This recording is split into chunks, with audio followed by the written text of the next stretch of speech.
disappointed in every one of you. I'm sorry, I don't mean to offend you. I'm disappointed in every one of you. I kiss you on the mouth. No, I'm not cool with that. Just, I'm sorry. One more time. I'm disappointed in every one of you. I mean, I'm dealing with degenerate animals. I'm disappointed in every one of you. Disappointed in every one of you. All right, come on. Honestly, I can't do it no more. I'm disappointed in every one of you. Let me tell you why. It's gonna be all right, Nicky. Go ahead, shoot. He's just killed a fucking man. What are you going to do about it? You're happy because you got nothing. You don't got a thing. You're happy because you got nothing. Got nothing. I want to get out of this rat hole. I want to get online. I need BDA boxing.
Well, welcome everybody to another BDA Boxing podcast. Broadcasting to you live from the true north. This is your host, Mr. BDA, and I sure am glad.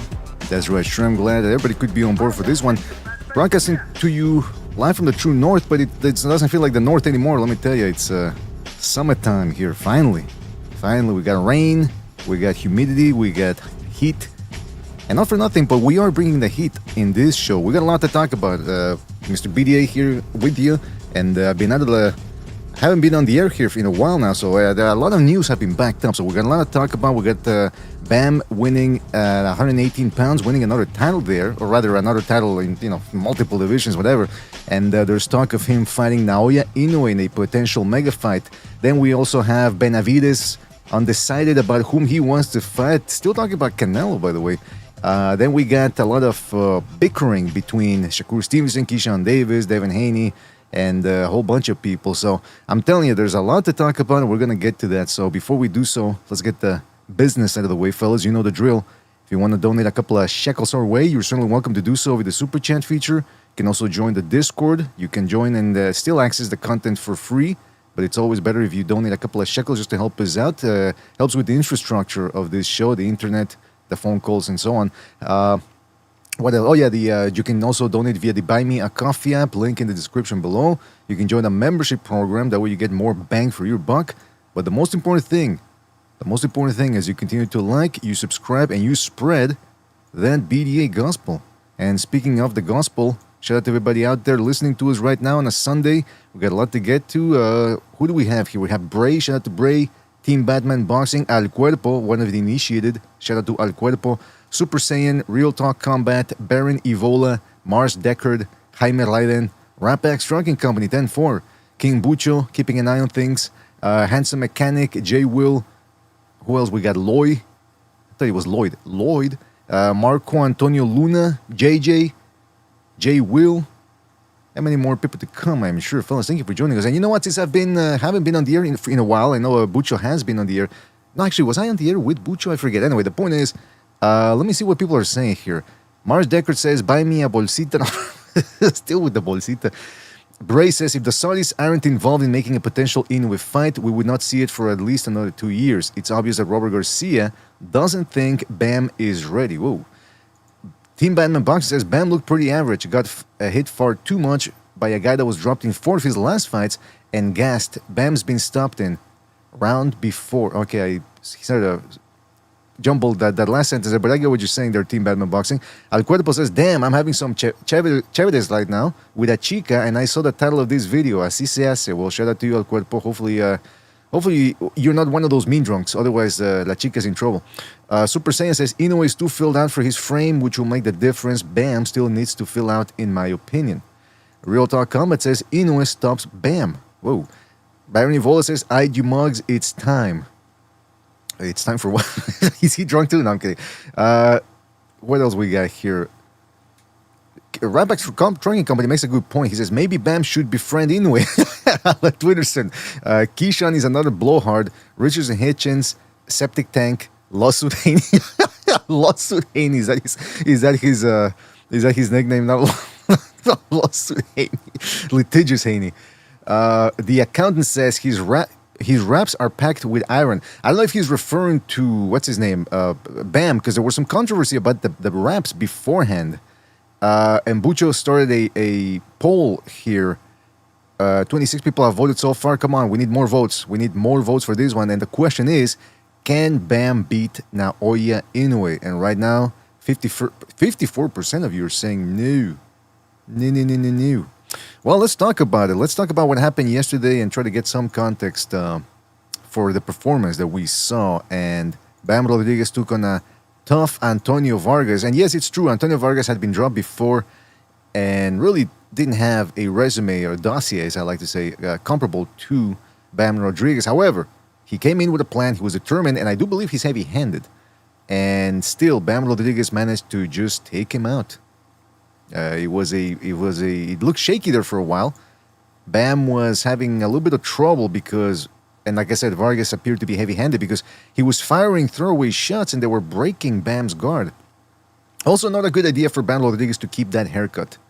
It's a type of puffy haircut that whether he blocks a shot or not, his hair moves. And it gives the appearance that he's getting touched up. So maybe he should get rid of that. Maybe go back to the crew cut. I know he had one, like the Jojo Diaz type cut. Just not the outside of the ring Jojo Diaz behavior. But yeah, anyway, Bam ended up stepping it up, dropped Vargas, I forget which round, and then ended it in the 6th, winning a strap in his 3rd weight division. Bam now 26 years old. And of course, the big thing was the Inoue thing. But before I get to the Inoue fight, let me just say something. I've said it for a while now that if you're going to beat Bam, if you want to beat him, you want to give him trouble, you got to fire throwaway shots. Because he's fighting a lot like Lomachenko. You know, a little bit of the pendulum step. Then once he gets inside, he'll whack you and then he'll pivot around you. And again, back to the pendulum, jab, straight to the body, straight left to the body. And then he mixes it up, downstairs, upstairs. You don't know where he's going to lead, whether he's going downstairs or upstairs. And those angles, again, they just keep people going nuts. And it's interesting because Bam, other than Usyk, is the closest thing we have to Lomachenko right now. I mean, there's nobody below heavyweight who fights the way Bam does. Maybe Alexander Vesputin, but he hasn't been around in years, so I don't know if there's anybody else like him quite yet right now. So Bam gives those angles, and it just drives people nuts. So you gotta make him freeze, and you gotta make him work, and you gotta make him think. Kind of like after Lomachenko was dazzling everybody, he fought Jose Pedraza, and what was Pedraza doing? He was trying to beat Lomachenko at his own game. Feinting a lot, throwaway shots, and yeah, Lomachenko in the first 5-6 rounds, he had to adjust, and he was sort of saving his energies because he knew he was in with a guy who was playing the long game, the waiting game. And then he turned it on late. And it's the same thing that here Vargas, or similar thing, Vargas tried to do with those throwaway shots. And there were times where he would open up, just 1-2, 1-2, 1-2, and he would drive Bam onto the ropes. And I actually think he got to Bam a little bit with some shots to the body. But this is where Bam's metal comes into play, or rather his, what's the word I'm looking for? I don't want to go with the word intangibles here. What differentiates him from the rest of the pack in terms of pound-for-pound acumen, just like some of the top 3, top 4 guys, is he's able to step it up and take it to another gear. And you don't get to become pound-for-pound top 3, top 5 without having something special with you, whether it's hand speed, agility. And to me, by the way, those are 2 different things. People often think that agility means equal speed, but it's 2 different things. But anyway, you gotta have extreme agility, speed, power, or maybe a combination of all 3 to be a top pound for pounder. It's rarely do you see a guy who gets to the top of the pound for pound list just because he's skilled. I mean, take Usyk for example. He's very skilled, but he's also incredibly quick, both with his legs and his fists, and that's what's allowed him to take it to another level. You know, it reminds me of in 2005, Ring Magazine did a list. They were trying to get to the bottom of who's the fastest guy in boxing, who's the biggest puncher, who has the best footwork, and they went through a list of all the fighters, the top contenders for said category, and then at the end they would pick one. And in 2005 they picked Floyd Mayweather Jr. as having the fastest, quickest fists in boxing, and the way William Dedloff, the writer, characterized it, I thought it was a very good characterization. He said, Mayweather without the hand speed would be a very good fighter. The fact that he's incredibly fast, that's what gets him to the special category. That's the type of speed that allows him to beat Jose Luis Castillo in the rematch. Without that type of hand speed, or foot speed, he's sort of stuck in the mud and he would be taking more shots. You know what I'm saying? So it's the same thing here with Ramirez. He was having a hard time against Vargas, but then he stepped it up to another gear. The precision also is what makes him a very difficult fighter to beat, and then with the precision comes the power. So you can give him trouble, you can land on him, but he's gonna land on you too, and chances are he's gonna land harder and more often. And so that's the way it went for Bam. And it just goes to show you can do the right stuff in there against a guy of his caliber. You can fire the throwaway shots that I'm always talking about. You can go to the body, and still you won't get the win, because the other guy's just that much better than you. So you got to give Bam credit here. And I'm looking at the top 10 pound-for-pound list here on Ring Magazine. They've got him... I got to zoom in here for you guys. They've got him listed number 4 behind Shakur Stevenson. I'm not going to argue with that. I mean, if Shakur Stevenson did get that win over Teofimo Lopez, I'm already thinking that these counter arguments are already percolating in my head. But I mean, again, 3, 4, I think it's interchangeable between those guys. Then you got Usyk number 2, and I suppose they dropped Usyk based off of his performance against Rico Verhoeven, and Inoue firmly in the number 1 spot here after taking on and beating one of his most dangerous rivals in Junto Nakatani a couple of weeks ago. So I don't know, how do you guys have it? Curious to hear your thoughts on that. And before I get to your thoughts, let me just go on over, because I'm curious. ESPN.com, by the way, they all have different lists, right? Obviously, ESPN's boxing pound-for-pound list is different from Ring Magazine's. But it's also a little bit bizarre, man, because when you look at the divisional rankings, they got Jaron Ennis number 5 at 154. Even though he hasn't done anything, they already got him there. So you can sort of see, okay, is that what they really believe? Or, what type of, like Frank Bay would ask, what's the angle here? What is the angle? Look at this. ESPN, they got Boots number 9. Oh, I'm telling you, they're just waiting for him to beat Xander Zayas so they can put him in the top 5. They're gonna. No, I wouldn't even be surprised. You guys are gonna think I'm crazy. Wouldn't be surprised if they try to rocket him over to number 3 pound for pound, or somewhere in the top 5 at least. Devin Haney. So how do they have the last 4 or last 3? They got Inoue number 1 over at ESPN, Usyk number 2, Rodriguez number 3, Benavides. What? They don't even have Shakur Stevenson in the top. Okay, they have him in the top 5, but none. Interesting. They got Benavides ahead of him. What do you guys think? Do you think Benavides' ability to destroy bigger men is what puts him above a guy like Shakur Stevenson? Curious to hear your thoughts. Don't forget to hit the like, really helps us out. See what people in the chat are saying here. Loy says, that angle S ain't gonna work on Inoue, LOL. Recognize the Matrix. You have to recognize as Bam has perfect timing with them angles. Salute, BDA. Well, salute to Recognize. I'm surprised he's awake right now. Oh no, he should be awake. I'm pretty sure he was out there tearing up cars and breaking windows after the Knicks one. But shout out to Recognize. Super Saiyan says, you said it yourself, at 115, not 118. The only thing Bam is stopping, Jay Will says, only thing is Bam is stopping his opponents, whereas Shakur isn't. Loy says, Inoue be putting top 118 fighters in the dirt. What am I saying here? Pancho Villa, shout out to Pancho Villa, says, Rodriguez doesn't have the power to compete with Inoue. Inoue had concussive power at 118. Well, see, that's an interesting thing.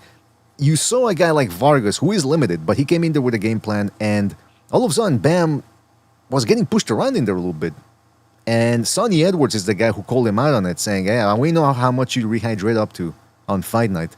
And I think he even brought up SNAC. Because remember, Bam is with SNAC. And by the way, I just checked the SNAC website. Bam isn't in the sponsored list anymore. Nor did I see the patch on his trunk. So do they feel like, I don't know, maybe he found a different supplier Maybe he's gonna get the re-up later on for Inoue. I don't know, but I didn't see those. I don't know if he's still with SNAC though. So, but he's still looking SNAC strong though. I'll tell you that. Recognize this. I'm hiding right now somewhere in NYC. Yeah, as long as you're not the roommates with 100% X. That would be like a sitcom. Recognize and 100% X living in an apartment. Team Batman Boxer says, I do feel Junto would have stopped Vargas in 2 rounds. People forget that Junto Nakatani is a beast too, man. I mean, the fact that he went the distance against Sebastian Hernandez and then again the distance in losing to Inoue. But let me tell you something. You put him in there against another guy, he's probably going to run through that guy. And people are going to remember, whoa, yeah, this guy's got firepower. Which is what I wanted to mention about Bam. He still has power, as evidenced against Vargas last night. And I think, I don't know, this is just the way I'm gauging it with the eye test, but I think his power could still carry up to 122. I'm not saying he's going to be putting away guys like MJ Akhmadaliev, because, I mean, Inoue couldn't put MJ Akhmadaliev away. Or even a guy like Cardenas, but I still think his power is respectable just based off the fact that he's very accurate with his shots. And, you know, he's giving him the angles and all that, so his opponents don't see the punches coming because they don't know when they're coming. So I think that power is still going to carry. And that's the other thing. You know, I think a lot of people are focusing way too much on the power. Oh, his power is not going to be the same at 122. If we're already talking about whether he can hurt Inoue or whatever, then if you really believe that, if you believe it's all about power, then yeah, you don't really believe Bam can beat Inoue. Because it wouldn't come down to the power. It would have to come down to the skills. And Inoue is never... I can't remember the last time Inoue fought a guy who took the fight to him. Maybe the first Donaire fight. And that's the problem with fighting Inoue, is that if you try to outbox him, he's quick and he's high-skilled. So good luck outboxing him. And then if you take it to him, you're going to run into firepower. Just look at, like I said, Nonito Donaire in 2019. He fought a very good fight. He had a good guard. He was parrying shots. He was leading with the right hand. He finally discovered his right hand. And even then, the guy still got dropped. And it took the referee somehow getting into Inoue's face. I don't know. I think he wanted a piece of Inoue too or something. When Inoue dropped him down there with a body shot. And I don't know. It seemed like a bit of a long count. But still, Donaire got up, survived. Credit to Donaire. He's got heart. But what I'm trying to illustrate here is that if Bam does fight Inoue, you see, Bam's not really the type of guy who's going to try to move away and make Inoue go to him. So there's 2 things here. It's interesting because Inoue does appear to be getting a little bit older. He got tired against Nakatani. And then he was lucky that they stopped the fight to check the cut on Nakatani, and that sort of killed Nakatani's momentum. Again, maybe you can say, oh, no, Inoue would have recuperated, blah, blah, blah. Well, we'll never know, because they stopped the momentum right there. So you have to wonder, like young guy like Bam, 26 years old, maybe he could put Inoue to the test here. Maybe he could take him to the limit. I don't know. The point that I'm trying to illustrate is that I want to see that fight now. Because, and we're going to get to it, they're talking now that the Bam team is talking about 2 more fights. And I'm thinking, what? Yeah, then they started saying they want to unify against a guy by the name of Chispas. In Spanish, Chispa means spark. And Chispas is I think his nickname is Chispa or Chispas, which would be the plural. I don't know who this guy is. Again, maybe he's good. I'd have to see a tape of him. But, they're probably going to ask, if he does take that fight against Chispas, he's going to say, Bam's going to say, it's because I want to unify. I don't understand this obsession with unifications anymore. More and more, people are starting to see through the lies of the sanctioning bodies and the fact that guys who don't even deserve shots at these titles are getting title shots anyway. So, they're diluting the meaning and the value of a belt. So, and I've been saying this, I've been on Ring Magazine's site for 20 plus years now on this issue. I don't understand what this obsession is with unifications. I want to be unified. There's nobody there. There's nobody there for Bam anymore. They're saying that he might fight Takuma Inoue. And look, granted, Inoue looked good against Yoka. And I thought Yoka was going to give him a tough fight. He completely dominated Yoka. But then again, that's an old Yoka there. So, it would be the worst fight in the world, Bam versus Takuma Inoue. But I think at this point, Bam is so good. I think he should move up already to take on 120. At least move up, I think, on Cardenas or MJ Akhmadaliev or Nakatani. That's the fight that a lot of people are asking for on Twitter in preparation for Bam to face Inoue. Saying, hey, listen, if you can get past Nakatani, then yeah, sure, jump in there against Inoue. But Bam's team doesn't really feel that way. They feel like they need more preparation. They're talking about unifying at 118. I'm thinking, what for? You're already this good. You're dominating everybody you fight. the last guy that I thought could give Bam a test was Puma Martinez. And fucking Bam just ran through him. So he's that good. This whole thing of acclimatizing to 122 pounds, blah, blah, blah. Nah, listen. If it's for one fight against Bam, against Inoue, and you can still drop back down to 118, they just do it already. Enough with the marination. That's what I think. I don't know. Maybe I'm a little impatient right now because, again, we're going to get to it, unfortunately, later on. All these American lightweights yapping and not finding each other. And it's got me in a mood, let me tell you. It's got me in a bad mood. Cranky BDA.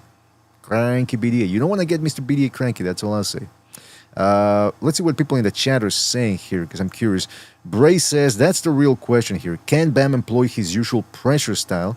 Bam has never faced that kind of speed and power. Well, there it is too right there. It's not just that Inoue is skilled. Again, we go back to the X factors that certain special fighters have, and that is that Inoue has speed and power. And you guys tell me what you think, but I think Inoue, punch for punch, is faster than Bam Rodriguez. Let's not forget that Bam Rodriguez, by the way, has long arms. But it never really shows for some reason. I don't know, maybe it's because he fights at mid-range or up close. You never really see him moving backwards or really trying to just elongate his arms too much or stretch them out. But apparently he's got extremely large, long arms for a guy his size. Let me show you here the graphics here, or the stats. He's 26 years old and 5 feet 4 inches tall, 67-inch reach. Just for reference, let's see what Antonio Vargas' reach was. 66-inch reach. Puma Martinez, they don't give it. They don't provide it here on champignon.info. Let's go to Cafu, for example. Fumulele Cafu, 64-inch reach. It's about a 3-inch reach disadvantage against Bam. What else? Pedro Guevara, what was his? 67. Oh, okay, that guy had long arms too. Oh, interesting. Maybe Bam doesn't really have, or maybe Guevara's arms are just that much longer. Or as long. Okay, last one, or last two. Gallito Estrada, 66-inch reach. And Sonny Edwards, well, they don't say. He's got long arms for the sisters, I'll say that much. You guys knew that, right? That Sonny Edwards is into the... I think he had a crush on Clarissa Shields or something. I don't know if he can handle a Nubian mattress monster like Clarissa Shields. That's a size disadvantage right there if I've ever seen one. But maybe that's what he likes. Maybe Sonny Edwards likes a challenge. Oh, and by the way, okay, so let's take a look Inoue's stats here. 33 years old, 5 feet 5 inches tall, 67.5-inch reach. So he's got a half an inch in advantage there in reach. But again, like Virgil Hunter once said, it's not about the reach, it's how you use it. And I've heard a lot of girls tell me the similar things many times during certain nights. Especially after they get angry and I start punching the mattress. They go, no, it's okay, Mr. BDA. It's not that, but the worst is when they laugh. Then you got to bring out the shovel. No, I'm kidding. But listen, what are people saying in the chat here? Jojo Jackson says, I want to see Inoue get a title at featherweight and come right back down. Well, that's the thing, though, right? I mean, Inoue says he wants one more fight at 122, and then that's it. He's going over to featherweight to test his limits. So when Bam's team are saying, well, we want 2 more fights, it sounds like they're saying they don't really want Inoue. Because what, is Inoue going to wait for them? I don't know. Urban Dance Legend says, I was shocked that Japanese boxing fans were calling him Temu Rodriguez after last night's fight. Well, you know what? You bring up an interesting point there, right there, because, on the zone, they have the, what do they call it? Fan club zone or something? They got a chat on the right side corner. I always take it off because it seems to cause lagging. But anyway, Bucho told me that after the fight, or as soon as Bam won, there were a lot of Japanese people there. There were all these Japanese characters. And what the fuck? And maybe we should have translated them just to see what they're saying. But yeah, I think they were calling out Bam. Because didn't Inoue say he wasn't impressed by Bam? Or was it vice versa? Ah, man, I should have checked before the show. They know of each other now. They're circling each other. And the Japanese fans now do appear to be calling out Bam. I think they look, because what does Inoue have left at 122? He already beat MJ. He already beat Nakatani. There's a possibility that the Nakatani rematch could be there because it was highly profitable. And, it's a type of close fight where you go, well, if Nakatani makes adjustments, maybe he could win. So just based off that predicate, maybe they could make the fight. Or rematch, rather. But I don't know. Other than that, maybe the Japanese fans want Inoue to take on a young up-and-comer guy like Bam, who also is on the top pound-for-pound list. And by the way, Nakatani was in the top 10, but he was in top 4 or 5 the way Bam is. So that adds a whole new dimension to that. Jojo Jackson says, "Who cares who Edwards has a crush on?" Well, I'm just saying it's an interesting size disparity. Rat Pack Strunky Company says Sonny Edwards will tame her. Super Saiyan says Loma KOs Inoue at 126. Well, I mean Loma, we don't even know how he's gonna look if he comes back. Jay Will says Devin, Shakur, Keyshawn belong is in a bad soap opera. You're absolutely right. Super Saiyan says, why doesn't Inoue just move down to 118? I don't think he can at this point. Jojo says, guys want to be unified because fighters love collecting world titles and also to be unified or undisputed like other athletes, like being champions in other sports. Yeah, but it's become overrated at this point. I mean, even Terence Crawford, he dropped the WBC belt, didn't even want to pay the fees that he promised to, because at the end of the day, I don't think he really cares that much. I mean, I think when he was, I think he already knew he was going to retire, so he said, screw the belts. But he's at fault in a lot of ways for propping up the WBO as undisputed. Oh, you need 4 belts to become undisputed. No, you don't even need 2 belts to become undisputed. This whole thing is ridiculous. But anyway, I'm not gonna get into that whole thing now. We got a lot to get to. Technique says he's about as heavy as my left nut. Yeah, goddess head movement. Hit and don't get hit. All right, goddess head movement. Super Saiyan says Bam tries to be more in range while using angles, while Shakur is mainly focusing on not getting hit. Well, somebody did make that video comparing. Because, Shakur Stevenson can't help but shadow box, shadow spar or slap spar everybody he meets. It's kind of like Crawford, who can't help himself in grabbing other men. He always wants to put his hands on other men. It's the same thing with Shakur Stevenson, that he wants to slap spar people every time he's out in the streets. And somebody pointed out something interesting. He was place sparring somebody in the street, and the guy threw a punch, and Shakur Stevenson sort of like dodged, and then just kept dodging. Then they showed a similar clip of Tank Davis doing that too in the streets, but as soon as he slipped, he countered. And somebody put the video and said, see, that's the difference between Shakur Stevenson and Tank Davis. Yeah, Shakur Stevenson can counter off the defense, but he'll probably throw in 2-3 more defensive movements before the counter, whereas Tank Davis, he's thinking slip and counter right away. And yeah, I think that's a difference in mentality between a guy like Shakur Stevenson and the rest of his brethren and the rest of his pound-for-pound brethren. Speaking of brethren, shout out to Sid Boxing FU for his contribution with the super chat. Shout out to him. Nice contribution with the super chat. And he says, what's he saying here? He says,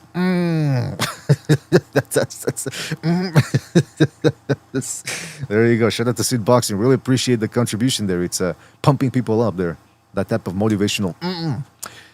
Team Batman Boxing says, oh, what the hell? Yeah, okay. He says, Inoue probably laughing after that last performance from Bam. You thought it was that bad, Team Batman Boxing? Yeah, I do think he looked vulnerable, that's for sure. And maybe he's hitting his limit at 118, but the problem for him is that there's nothing left at 115, 118. I think he's gotta just put it up there and go to 122. Cottonmouth says, hey yo, put me in, coach. I don't know who that is. I'll open up the StreamYard later on, maybe. Jojo Jackson says, Crawford won the titles before he dropped them, though that's the difference. Team Batman Boxing says, Bam is very talented, but he won't win 3 rounds against the monster. The monster. You ever heard about the monster? Mike Tyson is the one who started trying to get people into Inoue, too. Tank Davis, too, by the way. Gotta give Tank Davis credit for that. He was the one that was trying to tell people about Inoue when everyone was raving about him. Rampax Strong Company says, Crawford and Broner would be a love fest. Super Saiyan says Tank tries to hurt you while Shakur is only trying to win. Yeah, I will say this. Tank is not the most eager out there in the ring in terms of letting his hands go, but compared to Shakur Stevenson, yeah, he is more offensive-minded. Sergeant Apollo says Bam versus Inoue, bro. Absolutely. That's the one we want to see. Oh, okay. I think that's... I think I know who wanted to jump on. Hold on a second. Give me 2 seconds here, fellas. I'm going to invite a couple of people, just a couple of people onto the show here. See if they join. Don't forget to hit the like, fellas. Hit the like. Really helps us out. Loki says Bam is too small for the monster right now at 122. Well, listen, I could agree with that, but it's just at this point, there's nothing left for him. It's a barren wasteland. Who else we got here? Okay, we got Sober jumping in. We got Revolucion jumping in. Fellas, what did you think of Bam's performance last night? I think he looked really vulnerable. It was a good fight. It was good to see Bam, have to adjust. Someone put the pressure on him. This dude was putting the beaters on him. There was times where he was just smacking Bam up in the corner, like, and Bam was trying to step around, and homeboy stepped around with him. He would just follow him, and boom, he would like kind of track him, wait for Bam to finish his step, and as soon as he like put his foot down, he'd catch him. And he really seemed to have Bam figured out for most of the fight. And Bam really had to show that he could adjust. He used that. He had to tap into some of that SNAC nutrition. He found the angle, and he was catching Vargas with a lot of clean shots as well. It just seemed like, I guess maybe the move up in weight, it took him longer to hurt his opponent. Usually the guys, they feel his power pretty early. I think Bam landed a good uppercut. I think maybe in the first round that kind of stung Vargas. But until the knockout after that, he seemed to take the power well. And yeah, I think I think Bam might be hitting his ceiling as far as talent goes. Just kind of like how I see Inoue. Like if he goes to 126, that's where he's going to get knocked out. Mm-hmm. I see one more weight class for Bam, and it'll be bad for him. If he tries to fight Inoue, I don't know. I don't think so, bro. Inoue might be too fast, too powerful.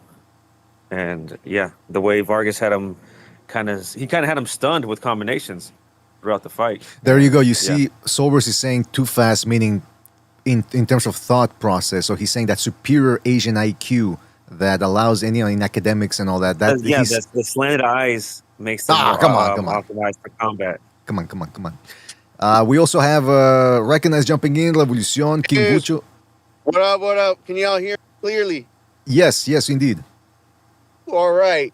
Nick, baby! That's what I'm saying, man.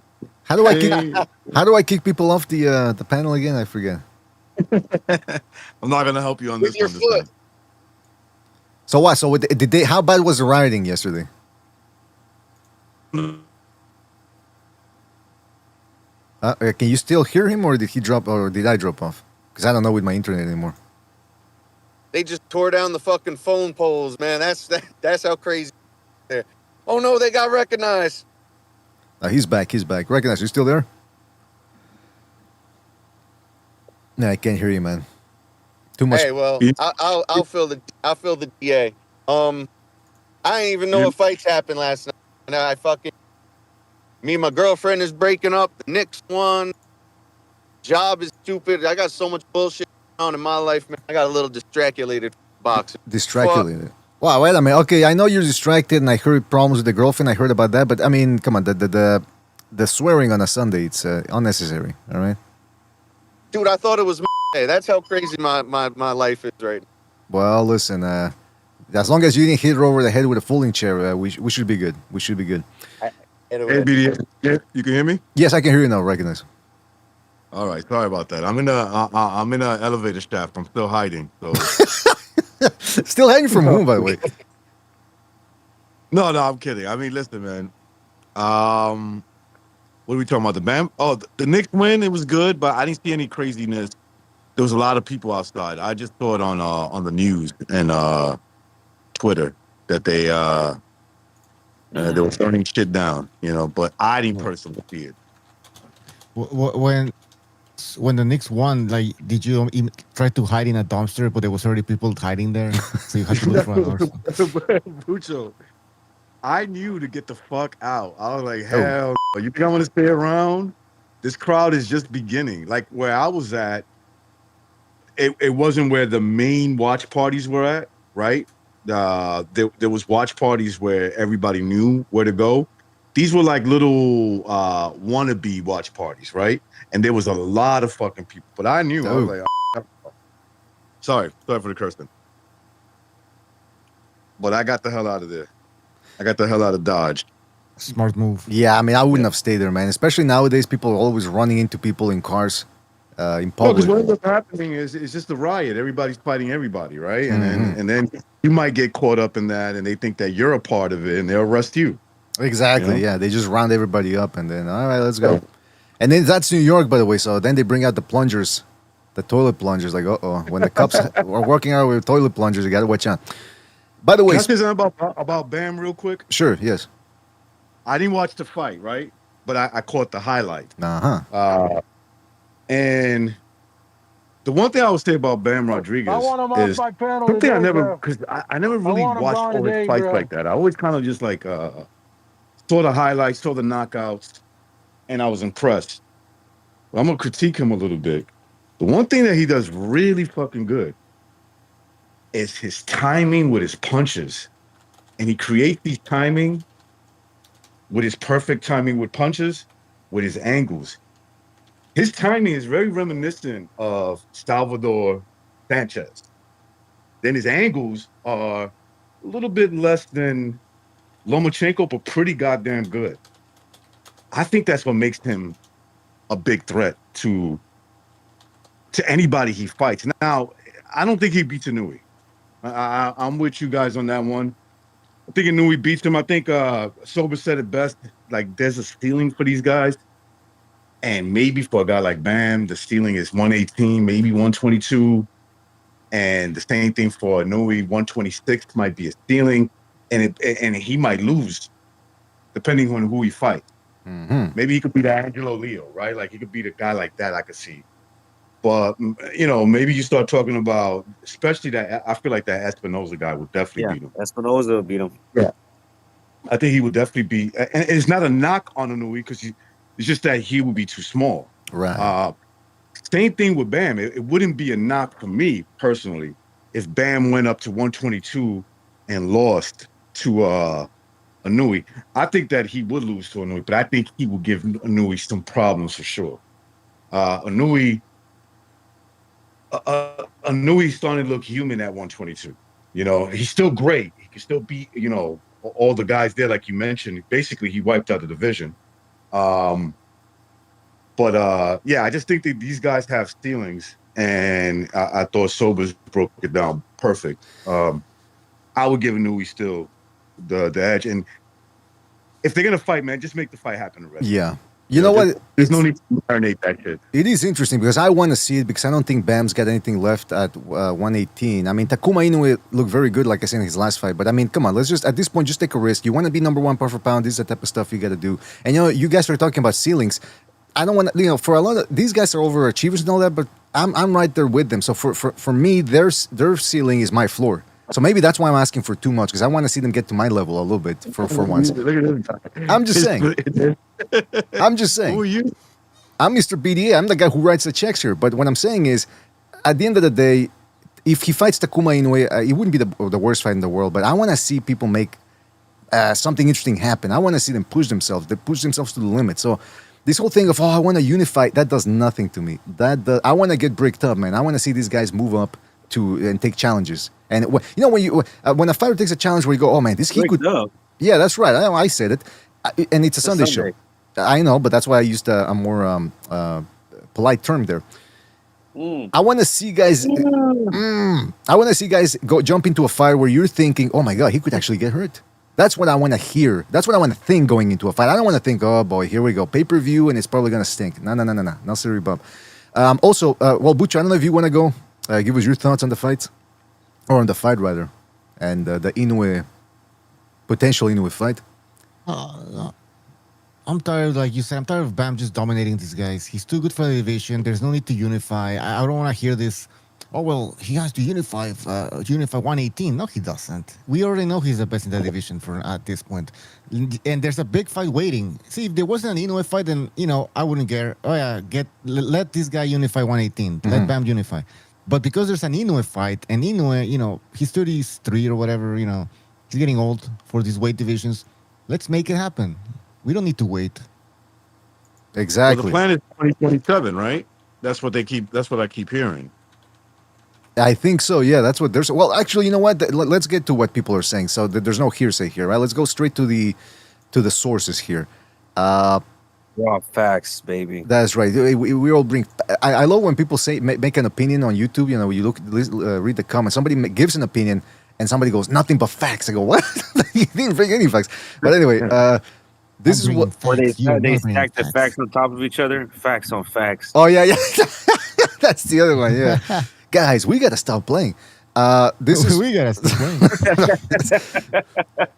This is what Bam had to say after the fight. He says, "I say it all the time. It just happens." Yeah, I say it all the time too when I have accidents.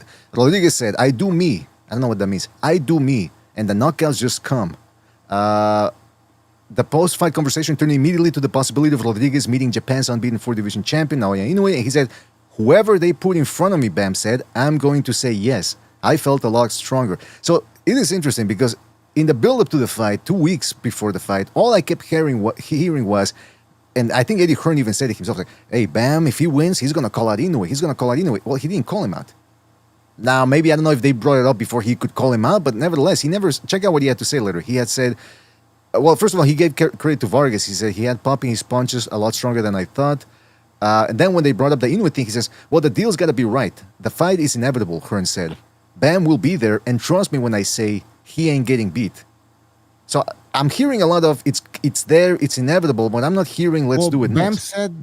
Bam said in a video that he doesn't feel like his career is going to be satisfied or fulfill whatever. Here we go. This is from Fight Hub TV. He says, I feel like I can't retire without fighting Inoue. So I need to get that fight before I do retire. Of course, beat him. So he wants the fight. Well, this is what he said, too. This is what he said. Let me just put another statement. He said, money is important, but the leg is important as well. And then he said that. He said, I feel like I can't retire without fighting Inoue. But somebody else pointed out in the Twitter comments there, he said, why is he talking about retirement? He's 26. And that's the other thing is, Eddie, shit. What? It's true. No, it's true. What the fuck? I thought Germany scored again or something. Or maybe Kudasel. Well, it's like 5-1, I think. Jeez Louise. So he's 26, and some people, they're making it out to be as if Eddie Hearn said something along the lines of like, 26, and he's already, look at everything he's already accomplished. Yeah, but like Inoue too at 26 was already highly accomplished, and I don't remember them letting something like that stop them. In other words, what I'm saying is, whether he's 24 or 26, the accomplishments speak for themselves, the performances speak for themselves. I want to see him take that type of risk. I don't want to see him meandering at 118 when just because he wants to get a couple more straps. You know what I mean? So yeah, he says, I'm hearing things like inevitable, the fight's there, but I'm not hearing let's do it. And again, I don't put too much stock. I'm not one of those people that a guy calls somebody else out on Twitter and go, oh, you see, he called him out. I was like, nah, I mean, anybody can do that. Just look at the four queens in the lightweight division right now, calling each other out, not fighting each other. So that means jack squat. But at least put on a little moxie into it, a little moxie. And then I'm going to show you here a little bit of the criticism and some of the defending that I saw. So I'm going to show you two sides of the coin here from social media. Hold on a second. So you had one person saying, this dude never says the key part, when. Always inevitable or otherwise wording it like it can be kicked down further down the road. Absolutely shedded in the post-fight interview when Mannix put it. Okay, I think that he's going a little too far, that he shedded, but it's true though. Yeah, we didn't hear anything like, yeah, let's do it. Which is what they were saying before the fight, or at least Eddie Hearn was saying, oh yeah, he's going to call him out. Then, this is what Robert Garcia had to say after the fight. I did feel that What the hell? That's very low. Hold on a second. Let me boost up the audio here. after the fight, he did tell me, look, I did feel the strength, the bigger guy, So why would we go straight into another division, which is going to make a big difference? We got to pace ourselves. That he's going to go out there and perform against Inoue and going to beat Inoue. But I need that one more fight before that. So there you go. Robert Garcia saying one more fight. Why would we give the other guy the advantage? Blah blah blah. And I'm thinking, okay, look. You know what Robert Garcia is saying, right? What is he saying? He's been in the boxing world for a long time, right? This is a cipher. What he's saying is, I don't think Bam could beat Inoue right now. I don't think he'd go up to 122 and beat him. Kinda. Yeah. He said he wants another fight. He said that Bam felt the power at 118. He's not stupid. He's like, yeah, maybe, we're not just fighting anybody at 122, a weight division above. We're fighting Inoue. And yeah, he's basically, I think he's saying he's not ready 100% yet. Like, they want to go into that fight being fully confident that that Bam has a good shot. They don't feel that right now. Right. Yeah, maybe. I think you guys are right. Maybe that's what he's saying. But I mean, one more fight, two more fights. But they already know Inoue is planning to move at 126. So, right. Is he? That's what he said. I wouldn't be surprised if Inoue does that, and if he's not fighting Bam in his next fight, he'll move up to 126 for his next fight, and it'll probably be against somebody like Angelo Leo. I'm thinking somebody like that. He won't go for Espinosa, right? That's I don't think so. I don't think it would be wise either. it's like Trinidad. Remember we was talking when he moved up to middleweight. He didn't take on Keith Holmes right away. He took on the smaller guy, the smaller champ. He made the two biggest middleweight fight each other. He took on the smaller guy in Joppy, who was still really good. He was the number 2, guy at, in my opinion, at middleweight at the time. But he was the built of a super welterweight, like Trinidad. Yeah, I think you guys are right. What Bam? I mean, he's saying it. I mean, it's true. Even if you don't read between the lines, he's saying, why would we give him the advantage of weight advantage or whatever? I'm thinking, well, but if you feel like you're better than him, why not just go up there already? So, well, they don't. I mean, you know what it is, man. It's like you want to go into that fight knowing that okay, you feel good at the weight, and right now maybe he, like Robert Garcia said, like he saw something in there, or Bam told him something that he didn't like, or make him understand that they need to get acclimated to these weight divisions. Well, I mean, listen, I don't know how much Bam really rehydrates up to. I've seen people call him out on it. And if it's a similar thing that like with Shakur Stevenson, where he's now all of a sudden he's turning the page and say, well, no, actually, I'm a young 126 pounder. I'm an up and coming 126 pounder. Come on, guys, stop it. Then I'm asking Bam to move up too, man, because again, what else is there? It's a barren wasteland. However, there's other people that disagree. For example, here's another tweet that I found. Somebody says 2 more. Takuma Inoue at 118, and then a legit 122-pounder like Ramon Cardenas or Sebastian Hernandez. Appreciate Inoue may be up at 126 by then, but there's no need to rush Bam into that fight. I'm thinking, why not? Well, again, it's like the Crawford-Canelo thing. Let's say he loses to Inoue. Okay. In other words, what I'm saying is you got everything to gain and nothing to lose. You lose to Inoue, well, you were supposed to, right? Oh, I moved up too fast, blah, blah, blah. But if he beats him, pound for pound, number 1, baby. That's what it's all about. Yeah, right now is the best time to do it, though. In the chat, let's go to the chat a little bit here. Yes, go ahead. That's why I respect the fighters of the past. Guys like Wilfredo Gomez. He said, "Man, let me fight. Let me go up in weight and fight the man in Salvador Sanchez. Yeah, he got his ass beat, but nobody looked at him different. Mm-hmm. That's a great. He continued his career. He continued winning after that. Like he's not like his career went disappear. He fought the king of that weight class. And you know what? Something similar happened to Carlos Zarate. He moved up to 122 to 122 to face Gomez. It was a bridge too far. Fucking Gomez just beat the crap out of him, and then he moved back down and had a couple more defenses. I think he had a couple more defenses. And similar thing with Zarate, right? Yeah, and Gomez, he had a war against Pintor after the Sanchez fight, so it wasn't like he completely, it was over for him, And that's the other thing, though. I will say this, though. I'm not saying, oh yeah, Bam, come on, just move up. I understand it's a big risk because we all remember what happened to Killer Brook when he moved up to fight Golovkin. That dude was never the same again. And Inoue, let's not mince words here, he's a puncher. He's a big puncher, even on 122 still. So it is a big risk from a physical standpoint. But that's why that's why these guys get paid the big bucks, and that's why they're on the zone. That's why they're on TV. That's why they get all the accolades because they're supposed to take these types of risks. Speaking of yes. Just wanted to go to the chat quickly to get some people involved here. JD Blanca, he says Robert is saying he's not ready, like he did for Virgil Ortiz.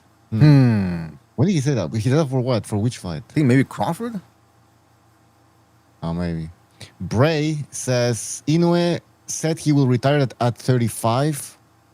Alejandro Solis says they want to age Inoue more, and he's laughing. JJ says True School Sports says Angelo Leo beats Inoue. And JD again, he says, and another person says JD says they need Inoue a little bit older. Do you think that they want to age Inoue? Is he aging at all? Well, he looked a little shaky there in the last rounds against Nakatani, but then again, that's Nakatani, and I was saying it before the fight. I think people had begun to underrate Nakatani a little bit based off the Sebastian Hernandez fight, and they forgot how tricky Nakatani can be. Think about it, Nakatani, long, southpaw, and on top of that, a big puncher. I mean, come on, that is a tough ask for anybody. I mean, even Sebastian Hernandez, even if you thought he won that fight against Nakatani, he had to go through hell to get to the 12 rounds. I mean, he had to work. He might be a monster himself too. So I don't know. Maybe that's how they feel over at Bam's side. Like, yeah, Nakatani is slowing down. I mean, Inoue is slowing down a little bit. You know, they're not seeing it the way I'm seeing it. Maybe they do think Inoue is struggling and that he shouldn't have struggled against Nakatani and therefore slowing down. By the way, what did the poll end like? What were the final stats there? Because people are saying that the poll showed that Inoue beats Bam. Did you remember that? Yeah, I got it here. 59% say Inoue. Bam cannot beat Inoue. 59%. So that's a substantial margin right there, man. That's the way I see it. I give it as I give it basically a 60-40, man. 60-40 for Inoue.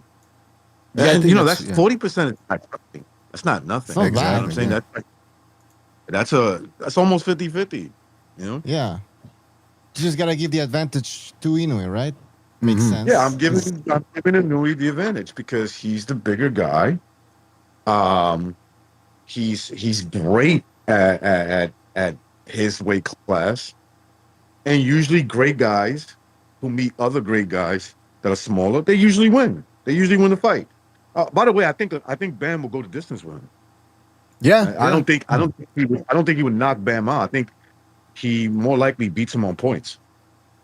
I agree. I think Bam could, like you said, I think it's a 60-40 type of. I think again people are making the mistake that they did for Nakatani after Hernandez. I think they're underrating Bam a little bit based off of this performance. And this is a guy. I'm talking as a guy who I used to be very high on Bam after the Cis Raquel Wrong Visa win. Then I thought he started getting a little bit overrated, but I was right back on board the train after he beat Puma Martinez. So I'm a guy I'm not. You know what I look at, PA? Yes. I always look at what they can do, right? Instead of like what happened to them in the fight. Right. Because I always feel like that could be corrected, especially when you're fighting a higher level opponent, right? So I look at more of like Bam's abilities, and there's a lot of, I can't wait for you to do a breakdown because I'm sure you will. There's a lot of things that he can do in the ring that can cause anybody trouble. Within a limit. Like I'm not expecting him to go to 135 or some shit like that. Right. But within a weight class that he can fill up and he's not like overwhelmed by size. You're right. Yeah. I mean, as 122 against a monster like Inoue, we might see that, but I'm seeing things too that, like, again, it's what Bam can do, and Bam can do a lot of good things. So, oh shit, 7-1 now? Jeez, 7-1 Germany against Kudasau. Yeah, it's turning into a massacre. Wait, Germany's up on Kudasau? Yeah. I mean, Kudasau is like they're just. I don't have a shot, right? They don't have a shot. Nah, they're just happy to be there. But that's what Germany does to these lower level teams. I love that little island, man. That little island has produced so many good fucking baseball players. It's like insane. Bro. Is that right? Yeah, it's like what I would say surpassed what Puerto Rico has done in boxing. Like in terms of Major League Baseball players, yeah, it's insane. I don't know what the fuck they're feeding them over there. I did not know that, man. That's very interesting. By the way, speaking of talent and producing talent and risk taking, the king of risk takers, we're talking about Rick Glacier here. This is what old Rick had to say on Twitter about what's his name, Bam, and against Inoue. And he's a big Bam fan too. Like, he says, I'm a huge believer in Bam Rodriguez, and yes, he won with a great KO, but he's not ready for Inoue, as Bam was touched up by Antonio Vargas right up until the knockout. Not a good sign when Inoue is faster, more powerful, stronger than Vargas, and more confident. Bam should unify at 118, and then he puts 3 exclamation points right there. So that's what old Rick Glacier says about Bam's. Like, stay put at 118. Do not go after the monster. Do not collect $20. Yeah, that's what he's saying. Well, why not? Like, I don't get it. Well, he loses. What's all this push for? Like, he loses. What the fuck? Like, I don't get it, man. What's all this There's push nothing for, not making the fight? Bucho? Yeah, it's bullshit is what it is. More bullshit. What's up, Fu? They always got to stretch it out. We don't need it stretched out. We want it, whatever. Yeah, what are you talking about, bro? Oh man, I'm gonna have to be working the censor button. We want it full of youth and not used up like a. There you go. There you go. He Sorry. wants it tight. I'm it's the same way I feel about my boxing gloves. I want it tight. I don't want to. I want it snug and tight. I don't. Exactly. Butcher, what are you doing with that picture, man? Have you seen it? What the fuck? Yeah, I've seen that. I don't know if that's I don't know if that's real, man. That's how Bucho in the future. No. I was gonna say now, man. Nah. But hey, by the way, something interesting that moving on from this.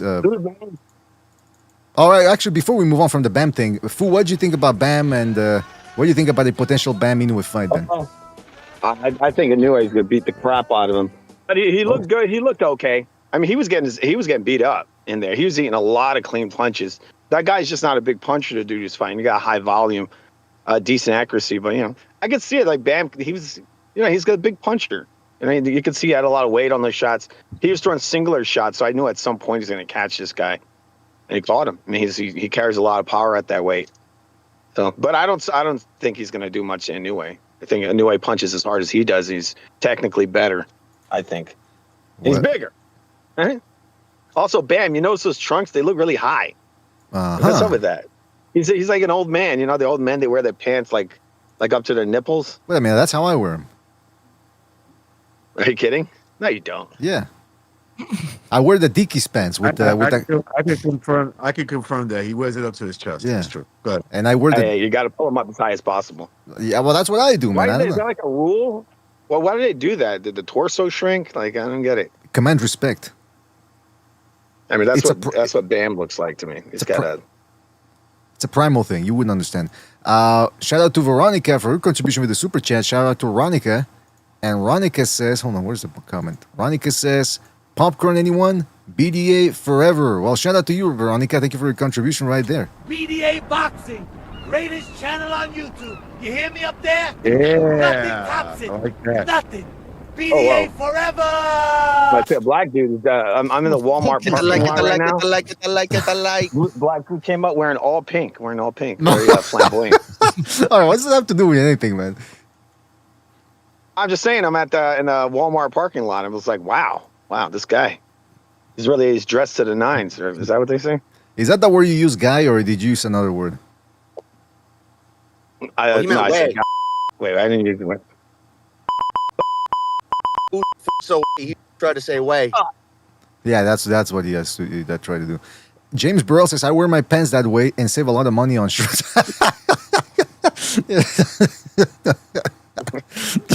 But wait a minute, what about the other half? What about the shoulders? You just got some holes in the pants, right? Put your arms through. Oh, man. I want a shirt like that. I want a shirt. Well, you can wear overalls, right? Isn't that sort of like wearing pants for shirts? No, but this is like actual pair of pants. You bring it all the way up. My dream on the neck. My dream is to do that. Just wear overalls outside and a straw hat. You know, like a hillbilly or something. With a little straw in the mouth. Huckleberry Finn. You ever seen that guy on YouTube where he goes around like a slave master, and he's like, boy, No, I've never. Pick up my Rice Krispies, boy. I don't know what you're watching. I don't want to touch Fu's YouTube history. I don't know what he watched. It's a comedy thing. Oh, you saw racism? He's a mulatto. Racism is funny to you, huh? He's got the N-word pass because he's a mulatto. That's not how it works.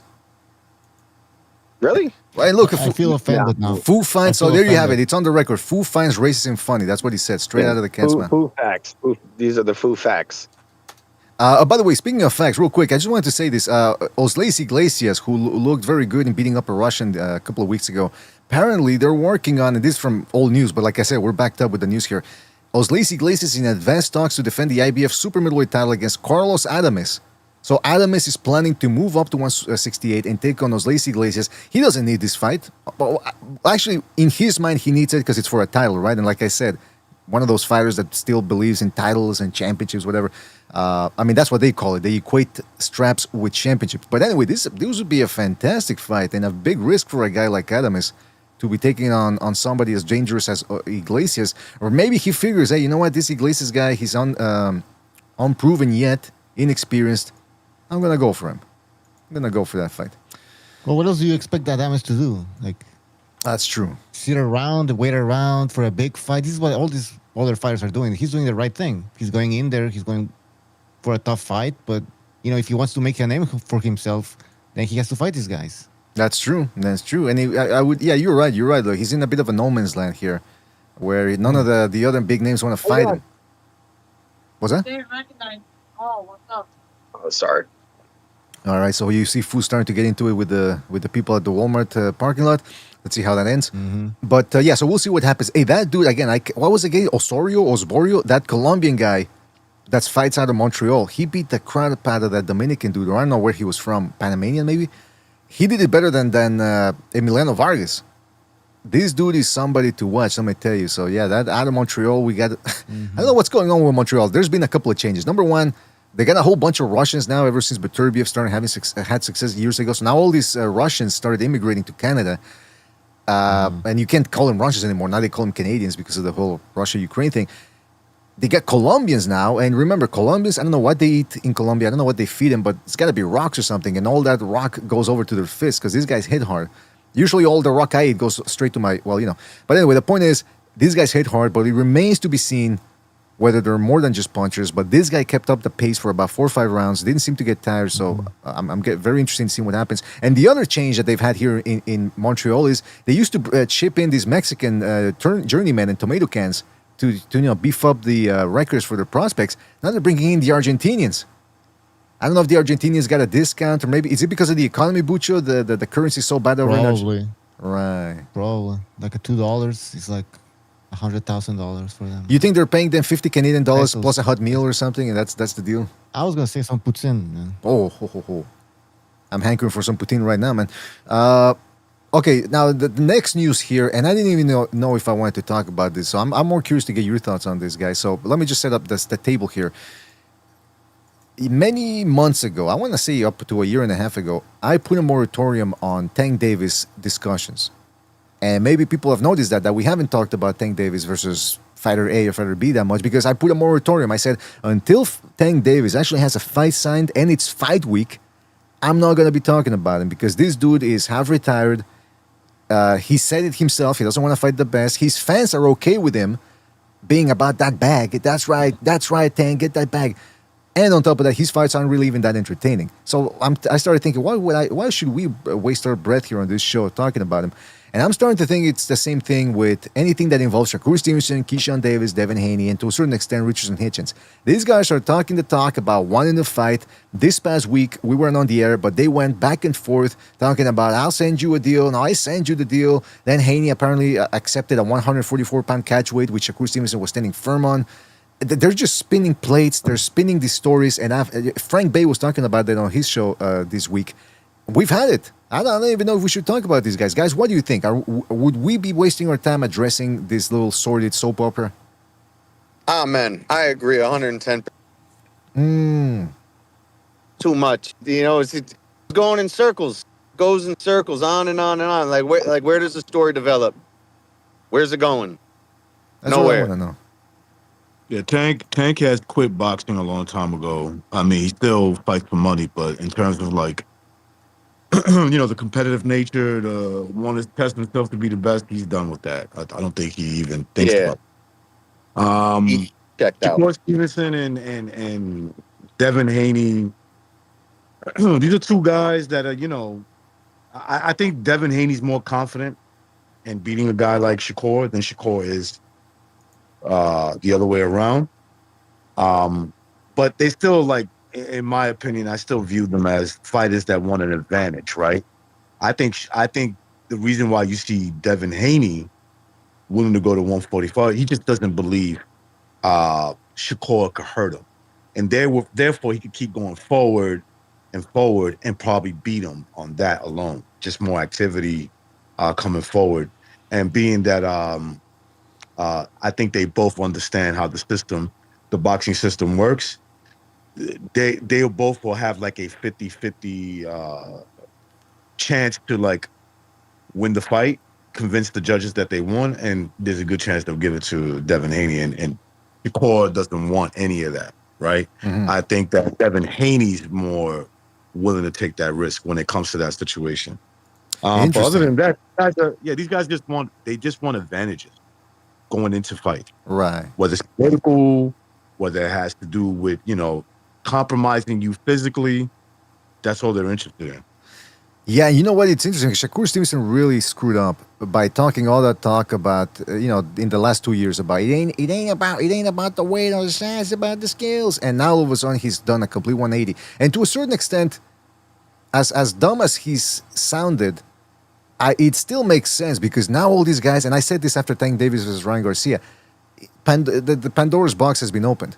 Everyone out there now, they're looking for an advantage. That's all they're doing. Whether it's holding with dipping below the waist, whether it's, like I said, catch weights, rehydration clauses, moles in the camp, which that's been going on for years, by the way, decades. But still, it's why do you need all of that? Aren't you good enough to beat a guy one-on-one? And then on top of that, now we also have the PEDs. Because every time I bring up the clinching, some people tell me, well, it's part of boxing. Okay, well, then let's stretch that to PEDs too.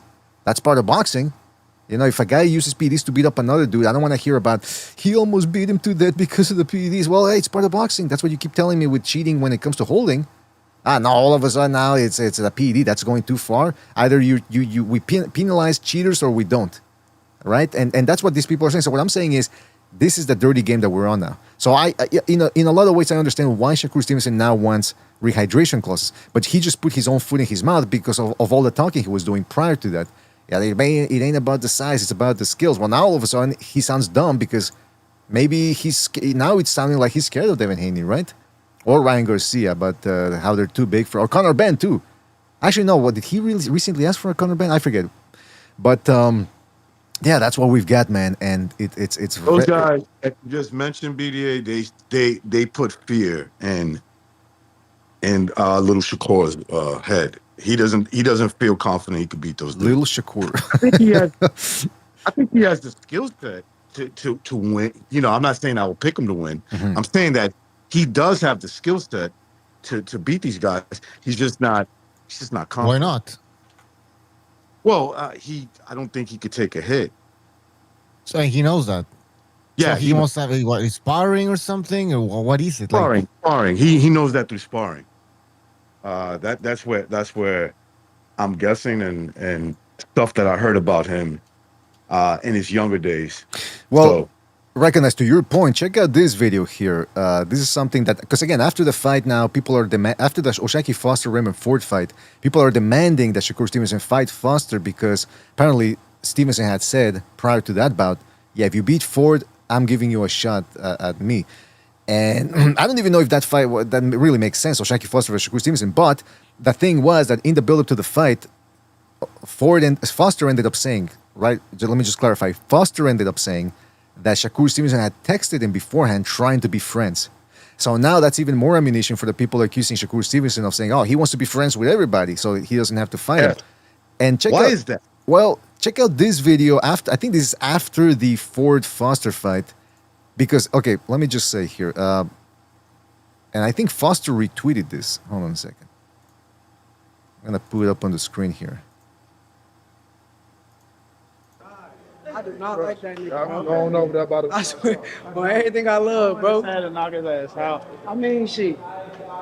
He was kind of loading up, trying to. He was loading up, but yeah. It was one of those times you start touching it, letting your combinations go. And then he should have been. He was on the ropes. He was trying to like he hit back. You ain't going to hit him. Hit his back. He started hitting back. Yeah, real good. I told him. I said, sad body. He started hitting him to the body while he was on the ropes. Real good, but then he let him come out and just dictate with that distance. Right? Distance. That's what happened. He gave him distance. So you gotta take that away, or you gotta straight shot. Did you hear that? I'ma whoop his ass, he said. But why is he talking about that with Lamont Roach, though? People started saying, this guy on Twitter said, Shock's opposition are linking up and plotting against him. Okay, so I don't know if necessarily, I don't even know if they were plotting. He's not that confident he could whip Lamont Roach like that. That's the reason why. Jesus Christ. That's all it comes down to. He's, notice how he's trying to be friendly with Lamont Roach. Like I noticed these things. Dudes that are very confrontational or present themselves to be confrontational, like a Shakur Stevenson, and it really they know who to do it to, right? I think he looks at Lamont Roach. He's like, "Damn, this dude is bigger than me, probably," and he gave Tank a good fight. Maybe I don't want to fuck with him like that. I don't want to bring out the best of him. Listen, there's something real shady about Shakur Stevenson. His whole his whole like connection to boxing. It's I've always found it to be very shady, and not that's not to say that he don't have talent. I think he does. This is a lazy kid who's insecure at the same time. Doesn't want to put in that work. Doesn't want to find out if he could take a punch. Doesn't care to. Doesn't care to either. Right? You know, it's like saying, you know, I want to jump in the water, but you know, I don't want to get too wet. Mm-hmm. I don't want to get too wet. You know what I'm saying? And it's like he's one of these, you know, boxing is about hit and not get hit. It's like, yeah, dude, you're gonna get hit, bro. You're gonna get hit, and you got to be prepared for that. Yeah, exactly. The way you prepare yourself for that shit is you got to work hard in the gym. Got to work hard. You got to go in there and spar different type of dudes that offer something. But I don't believe he's interested in that. That's my opinion. Well, remember also the infamous video where somebody hits him with a body shot in sparring. He calls a timeout. That's like, what I'm saying. You know what I'm saying? I've heard this about him, especially in his younger days. You know, this is what he does. And that usually translates to, okay, if that's happening to you in sparring, what you think is going to happen when Devin Haney hits him with a body shot? Let's just say, right? You think Devin Haney's going to stop for him? You don't give a fuck about you. Mm-hmm. He's not there to be friends with you. He don't like you, right? He probably likes you, but he's like, I want that spot. What happens when Ryan Garcia hits him with a body shot? Yeah, and Shakur Stevenson looks the type of guy that'll drag you into a street fight with somebody else. Like, remember when they had that brawl? Well, it wasn't really much of a brawl. They just assaulted a bunch of random people there at a car wash. That's the type of guy he looks like. He'll just get you in trouble, man. And then, like you're saying, then he'll try to like cry victim because it's never his fault. It's like he doesn't owe anybody anything. You know what I mean? And interestingly enough, people pointed after that video that I showed you. People started pointing out, oh man, Shakur Stevenson always trying to be friends with everybody. So Shakur Stevenson tried to play tough and says, I'm not into faking beef with people I've been cool with for years, meaning he's not going to all of a sudden start pretending he's angry or after Lamont Roach. For all social media, I got integrity. I'm cool with 1-0 fix, that's Lamont Roach, but I plan on whooping his ass when we fight. We're going to rock out soon, champ. Time cutting short. And then Lamont Roach Jr. answered back saying, look, bruh, them words. You ain't got to explain yourself to no weird motherfuckers behind no keyboard. Once I beat you and we have a fight of the year and rematch for a bag, they're going to be tuned in. All that other they can get the on. It's interesting how he says that. He just threw that in there, by the way. Once I beat you, like he doesn't seem to be that friendly. And then this is the part nobody's afraid of. Here's the thing: nobody's afraid of Shakur. And what I mean by that, he doesn't earn fear, right? Like you can see, okay, there's the obvious fear, right? Like I can't suicide dive in this motherfucker. He'll catch me and knock me out. I'm talking about my best skill set versus yours. The last thing I'm worried about is you knocking me out. Right. You tiring me out like that. I'm not too worried about that. Okay? Because you don't offer any of that stuff. Yeah, you know, it's interesting because I you know, some people are I do understand that some people avoid a guy like Shakur Stevenson because they don't want to lose. But it's not like avoiding a guy like Beterbiev, for example, because you know that if you fight Beterbiev, you're going to be hurt the next day. With Shakur Stevenson, right, all he's going to do is he's going to outbox you, and you probably can go party afterwards on that same night. Not against a guy like Beterbiev or against an Inoue or a guy like Jaron Ennis who will hit you anywhere and everywhere. You know what I mean? Like those guys, yeah, they'll hurt you. Shakur Stevenson, maybe he'll just hurt your pride because he outboxed you. No, why doesn't he just fight the guy? Shakur knows that if he fought somebody like Devin Haney at full 147, where Devin Haney comes in at 165 pounds, right? That Devin Haney probably beats him. He knows that. He's aware of that. You know what? I'm not even going to talk about that fight because I don't think it's going to happen. I don't think these guys want to fight each other. I don't think it's going to happen either. And here's the thing. You will know that that my theory is right. If this dude fights Oshaki Foster at 140 pounds with no catch weight or rehydration clause, then you will know what he's all about. Because he's basically telling you, right? So make some guy 2 weight classes below you, come up 2 classes, no catch weight, no rehydration clause. But when I have to do it, those turns have to be they have to be in there, right? What is he telling you without telling you the obvious? Yeah, I think you're right. I think you're right. And because he's bringing it up too all the time, so it's evidently it's something that's in the back of his mind. And by the way, not enough people are giving Gary Anton Russell some dislike, because some people were saying, "Oh, Shakur Stevenson is not fighting Gary Anton Russell," but Gary Anton Russell is the guy who said he didn't want to fight Shakur Stevenson. He said, "Keep making us look good." It's like, us? Who are you? Like, are you his family member or something? I don't get it. So that's another dude that Gary Anton Russell doesn't want to fight Shakur Stevenson, doesn't appear to want to, or maybe he can't. Was that? Gary Anton Russell is a prize fighter, right? Yeah. He fights for money. Exactly. I'm sure he fights for more. It's not just all money, but the main objective is to make money. I would assume that a Shakur Stevenson fight is more lucrative than any of the fights he's having right now.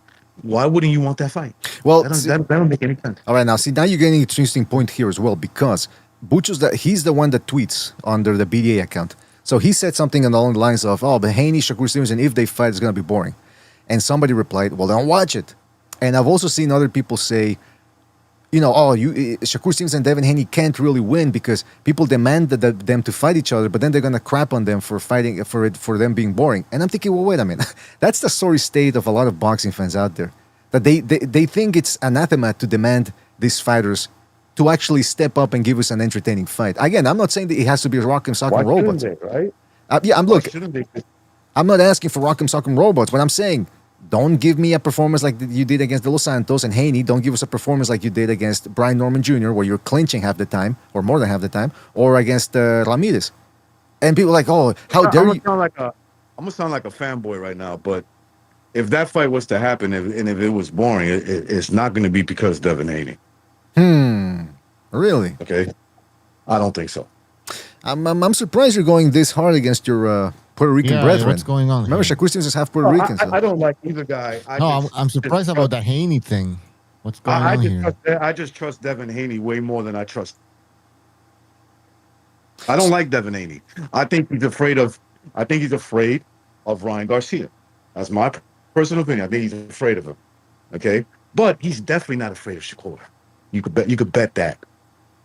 Then, okay. Well, he refuses to go to 144, even though he said, like, "Oh, I'll fight you 144." I don't. Why think, did I he think give it up? was just Why did he give up anything? Why should he give up anything? I know. I agree. But if he's so easy, I mean, I don't know. Yeah, you're right. He can't make one. He's gonna be so drained. Did you see the size of Haney now? He looks huge. He sees Ryan Garcia and he says, "Wait a second, Ryan Garcia ain't asking me to fight him at a catch weight. Not asking me to fight at a rehydration close. Why should I do this for this dude?" That's true. For what? I'm seeing Haney Frank. Who's the A side? Who's the A side? It's Shakur. I see Frank Baker sitting here quietly. I don't know if there's a storm brewing, or he's getting ready to unleash. I need an introduction, BDA. Nah, come on, you can jump in whenever you want, man. You don't need. Okay. Yo, what's up? What's up, Frank? Salute everybody. I said I said I didn't want to talk about these guys unless they fight each other. But I mean, I guess we have to, because there's been for the past, and you talked about it in your show, Frank. But I mean, you got any new thoughts on what we're talking about here, or anything you want to illustrate? Well, there's an elephant in the room. I mean, put the disclaimer up. I'm gonna drop it. It's the disclaimer. All right, let me put it up. There we go. It's the complexion for the protection. It's just what it is. And look, like both your homeboy. Well, let me. Your homeboy showed you. He said it. He wasn't going to talk about it because he understands it for what it is. A lot of people are waking up. They're saying these guys don't fight slick black fighters. That's all it is. But that's really dumb, man. Because I mean, take a look at Canelo. How many times did he lose, and his star appeal was still there? I mean, the other day a couple of weeks ago, he had gotten booed right at the Benavides fight, and people were like, "Oh my God, the fans turned on me." First of all, this is something again that we've been trying to explain to people, but they just don't understand. Boxing fans, there were never really people talk about the Canelo fans and the Canelitas. There's not that many really, if you think about it, because most hardcore Mexican boxing fans, a lot of them dislike Canelo, and they pushed for him to fight. And they pushed for him to fight Golovkin. Remember that when they would criticize they would harass him in the stands and all that when he wasn't fighting Golovkin. So But now, then Canelo goes over to the soccer crowd the other day, football, excuse me, the World Cup game the other day with Mexico, South Africa. People were cheering him. Now, I don't know if they were loaded on or on beer or maybe they were just excited for the game, but there were 120,000 or 90,000 people cheering for Canelo. So what I'm saying is he loses, people don't really care. So it's the same, but some of these other new fighters, these new generation of fighters, they're obsessed with that.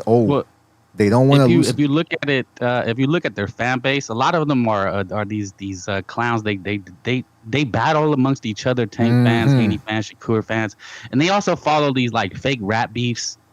Drake versus who was he beefing with? Kendrick Lamar. I mean, these little minions, they really think like this. They have little roach minds, and they have high minds, and they're just like, yeah, he gonna whip that ass, and they just play all these games because their careers are over if they lose to each other. Right. Look, if Shakur, if he loses to Haney, his career's over. Done. Right. All that hype, it's finito. He'll never recover. Same with Haney. His career, he miraculously recovered losing to Ryan Garcia, but losing to Shakur or Tank. Look at what they had to do, right, Frank? They basically had to ruin their integrity to get the zero back, right? And sort of like pretend that it didn't happen with Devin Haney, right? They want people to forget that happened, you know? Or if you're not going to forget, please, let's talk about the Ostarine as if it's some super drug that automatically when you put it in your system, you just win. Mm-hmm. Okay, so these are the levels that they go to. And you're right. They are afraid to fight each other. Now, in my opinion, both those dudes, right? I got Shakur afraid of Haney, and I got Shakur and Haney both afraid of Ryan Garcia, especially Haney, because he knows what Ryan Garcia is capable of doing. Right. And some people say they can't beat him. Listen, don't question. I'm not saying that they don't have a shot to beat him. Right. The difference is that he has a shot to knock them out, completely out. He has a better shot of knocking them out than the other way around. Yep. And you know what though? Like Ryan Garcia beat Haney a bunch of times in the amateurs, and then Haney before the fight said their pro fight. He said, "Well, Garcia hasn't been improving. He hasn't improved since those days." And I'm thinking, have you been watching this? Again, I know it's easy to hate on Ryan Garcia. He looks like a homo and he acts like a homo, and he says a bunch of dumb things, and he's really a dislikable guy too. But if you really know boxing, how can you not see that he made drastic improvements between 2019 and 2021? I mean, the guy really completely turned it around, becoming more of a pressure fighter than an actual guy who was just relying. I mean, this is why I know it's a lot of shit talking, right? And they don't think about it when they say things, because automatically what I would say is like, you're a boxer, right? You've been fighting as a pro. Why would you say that? Because what I would say to you is, have you ever sparred this dude with smaller gloves and no headgear, right? Because I know you guys had going into that fight. I know you guys never fought as a pro. So my next question would be: have you ever fought Ryan Garcia in the ring, right? And closed doors, nobody has to know, without headgear and smaller gloves? And if the answer is no, why would you say that? Mm-hmm. Are you stupid? Why would you ever say something like that? Well, it might have been, to be fair, it might have been him trying to play mind games, but I don't think so at the end of the day, because he was also deriding him and saying, oh, he's not a real boxer, blah, blah, blah. And then you saw what happened. And look, Devin Haney, if we want to say that the Austrian didn't help Ryan Garcia that much, I suppose somebody could then say the same thing about the clinching that Haney does. But when it comes to other, it would be 1 versus 1 in terms of, okay, you cheat with Austrian, I cheat with clinching, then we're equal. But Devin Haney also uses a lot of weight bullying. And people like to say there's no such thing as weight bullying. That's not the way Haney sees it, because there's been about 4 or 5 opponents that he's told him you're too small. 3 of them he said you're too small, and 2 others he didn't say that you're too small, but he said it in another way. With Jose Ramirez, he said something along the lines of, oh, look at you, you're a 140-pounder, or something like that. And then with Brian Norman Jr., who's a muscle-bound welterweight, he told him, oh, I thought you were bigger. So Haney, they felt that's on his mind. Exactly. Right? What's on his mind is the size of his opponents. Pause. Oh, wait a minute. And he's sorry, because it sounds a little weird. The size of his opponent. Get it? You blew it! Right. Right. Anyway, I lost my train of thought. What were you saying? So it's too big. No, but the thing about that the size that Haney keeps referencing weight to his opponents. Like, oh, you're too small. You're too small. Yeah, I would say Haney disagrees with his fans who try to defend there's no weight bullying. Devin Haney doesn't agree with you. He doesn't agree. And in the Lomachenko fight, right in the first round, the commentator, not Osuna, the Tessitor, no, I forget the other guy. I forget who the blow-by-blow guy was. He said there was a lot of talk about the weight difference, and you can see that Haney looks bigger than Lomachenko. He said that right off the bat. And then Andre Ward, of course, has to come in and goes, yeah, but, people make too much of that because it goes the other way too. Devin Haney had to also cut weight, massive amounts of weight, and then put that back on. So it might not be, you give some and you lose some. And then the other commentator goes, that's right. And then two rounds later, Haney hits Lomachenko with a good counter right hand and shoulder bumps him. And then Andre Ward goes, see, that's where the weight advantage comes in. And I'm thinking, okay, so you agree that there is a weight advantage. You know what I mean? So, he never fully denied. He never fully denied it. By the way, I'm not saying he fully denied that. It's completely negates. But what I'm saying is, Devin Haney evidently disagrees. Like you said, recognize he believes it gives him an advantage because he keeps bringing it up, and we see it with our own eyes on fight night that he's bigger than his opponents. That's probably Devin Haney's one of his best performances, right? And he still lost to a bigger dude. Was against Lomachenko. So a smaller dude. Sorry. Yeah. That was his best performance that I've seen in terms of fighting and fighting back. It was against Lomachenko. But yeah, look, these dudes are not interested in fighting guys like I tell you right now, if for whatever reason Ryan Garcia is out the way and Devin Haney, let's say he beat Ryan Garcia, and let's just assume that Boots beats Zayas, right? He beats him. Do you think Devin Haney will fight a full-fledged Boots Ennis? No. Probably not. Okay? You think he's going to fight a guy at 154 that probably balloons up to 175? Okay? Come fight night. You think he's going to fight that dude at his best weight?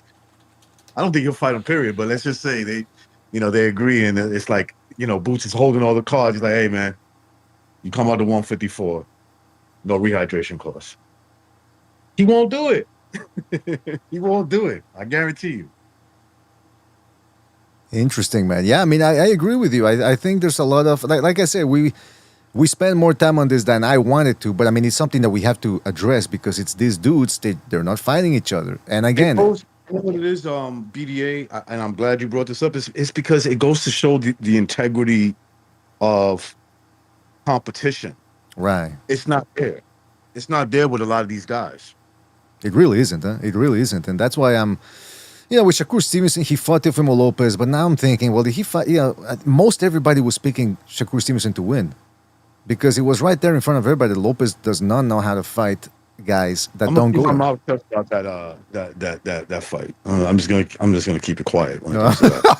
Yeah, I know your thoughts on this fight, but what I'm saying is it's very frustrating to be fought. And like Frank Bay said, you look at all these guys going, I guess the fans going at it within each other, between each other, the Tank fans against the Haney fans against the Shakur fans, because it's different factions.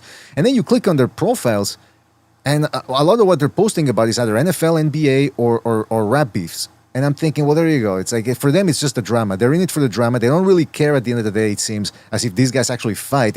It seems as if they're actually more entertained by the fact that they're not fighting and that they're just jawing at each other on Twitter. And going back to what that somebody was saying there on Twitter, saying, oh, these guys, you want them to fight each other, but then you're going to criticize them for being boring. Well, I'm sorry as a boxing fan that I want these guys to actually give it their best. And not for nothing, but a lot of these guys that are happy with the performances that guys like Devin Haney, Shakur Stevenson give, so they don't even pay for their fights. So that's what they don't care. That's why they don't care about the performance. What I saw on Twitter? I should have screenshot this shit for you, BDA. I saw a Shakur fan, okay? I saw a Shakur fan tweeted, why should Shakur give Ryan Garcia, a drug cheat, okay, and Devin Haney, a guy who worked with a drug cheat, a chance. Oh, wait a minute. I said to myself, wait a second, time out, stupid idiot. Did you just realize what you said with Devin Haney? Your boy works for the same guy. He was with that same dude. What are you talking about, bro? Okay? What are you talking about? And nobody felt the right to like comment, right? Like say, hey, what are you talking about, bro? Your boy Shakur works for the same SNAC team. Right? So that's what I'm assuming you're accusing Devin Haney of. Your boy does the same thing too. Exactly. It seems like they want to keep that on the hush hush. Yes, go ahead, Frank. Oh no, just an energy. I think the main problem that I see with these guys is that the cuck media, they still get all the accolades. I said this to you before. I don't know if we actually spoke on it, but you look at Benavidez. I guess Max Kellerman actually called him a duck because of the whole Opatai situation. Did you see that? Yeah. And you got Bam and Inoue that they're being pushed to fight when they really don't need to. It's like if they're getting all the accolades pound for pound, lineal champ, everybody on there, glazing them, there's really no need to fight if you can just circle each other for years. We had the same situation with Better Be a Bevo, right? It was like, look, man, we're rating them pound for pound. They gotta fight because one of them is gonna get booted because you can't be in these same, circling each other for years and still get all these accolades and glazed.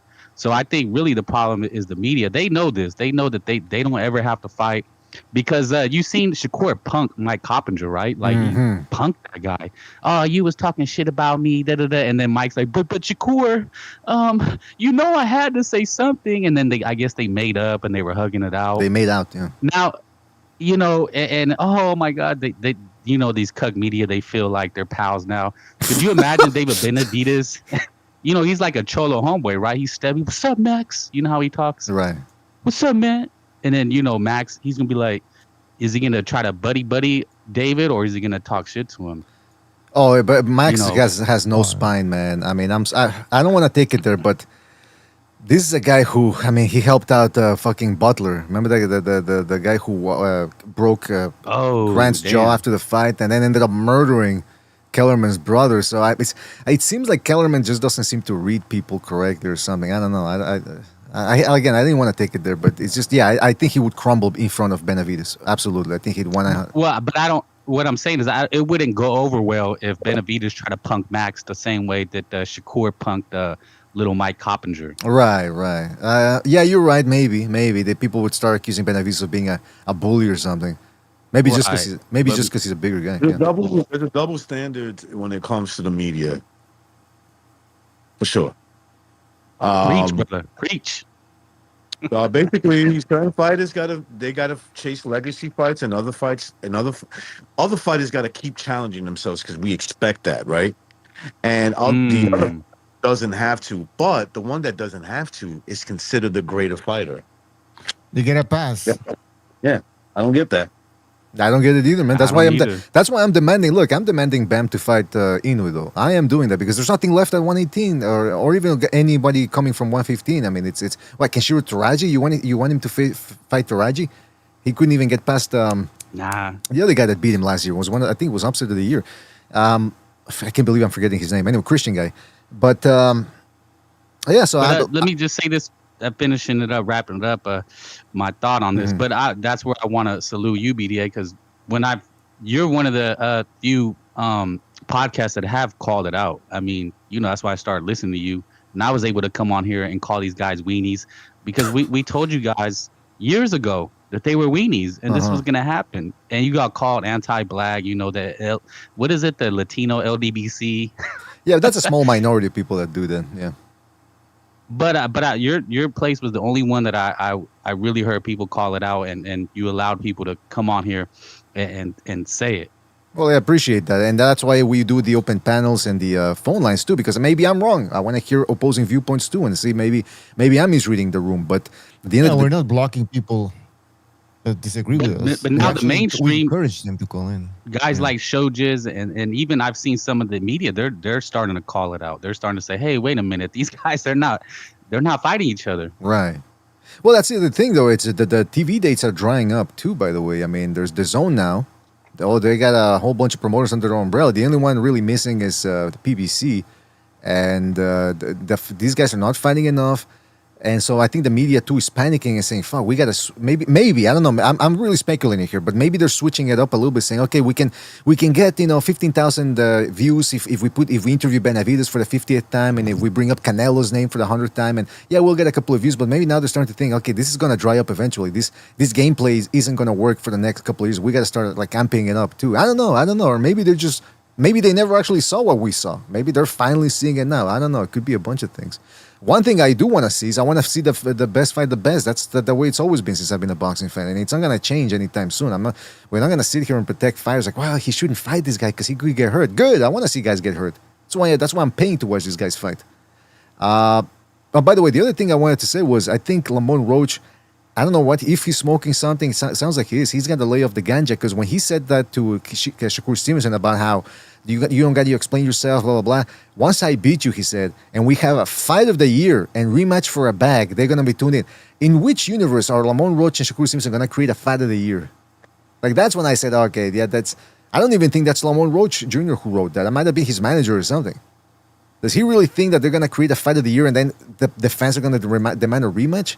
William Cepeda, who fights in a more aggressive fashion than Lamont Roach Jr., didn't create a fight of the year against Shakur Stevenson. It was a good fight, don't get me wrong. It was probably one of the best fights from Shakur Stevenson. But that's about it. You ain't going to get fight of the year out of Shakur Stevenson, I don't think. Hey, don't go out there and surprise me. That's all I'll say. What else was I going to say? So, yeah, that was the whole drama there between Foster and... Because Foster got involved in that too. And by the way, I don't want to see Foster versus Shakur Stevenson. Did you see the size difference? Absolutely not. Did you see the size difference? I want to see. I want to see if he dares try to make that fight happen. Because then I want to know what's going to be his excuse of going up in weight. Because I have a feeling if he tells the way he talks, right? The only way he should be fighting Oshaki Foster is if he's willing to come down to 135 and a rehydration clause. Mm-hmm. That's the only time I want to hear them fighting. But if he's like, yo, come up to 140 and there's no rehydration clause, then okay, it's time for you to return the favor, little buddy. Oh. By the way, we've got switching gears here a little bit because I think we've talked enough about those guys who aren't even going to fight each other. Greg, exactly. We got the upcoming Ennis versus Zayas fight, and that appears to be the one fight that's really getting boxing fans up in a bit of a frenzy here. That's the one. I mean, we got Cepeda versus Roach. We've got Tim Tszyu versus Errol Spence, but that might be interesting. The Errol Spence one, because that's probably going to bring back a lot of these Errol Spence fans out of the woodwork. But it's really Zayas versus Ennis because it's two guys in their 20s, undefeated. So it's an interesting clash of styles. Greg Hackett, who's a Philadelphia, not even journeyman, like he's just a boxing pug, but he's got some interesting takes every once in a while. But he's a Philadelphia guy. He's often featured in a channel called YSM, I think that's what it's called, YSM Boxing. They produce a lot of content, but they're Philadelphia based. So some people feel that they're Philadelphia biased, but whatever. So here's Greg Hackett. People really went after him for this one. This is him describing what he saw from Jaron Ennis in the gym one day during a sparring session. So you guys tell us what you think. Back was against the rope, right? Main man throw a left hook. He throw like a left hook, right? The left hook miss. Boots turn off the left hook. The right hand come. Boom. Boots get under the right hand. Boom. He stand back up. Here come another hook. As the glove is, the shot was like this close. I gotta give it to you from this angle. So when Boots he slipped the first two shots. The hook coming this close. As the hook is coming, Boots just look at it. He kiss it, and the hook keep going. I never seen no shit like that.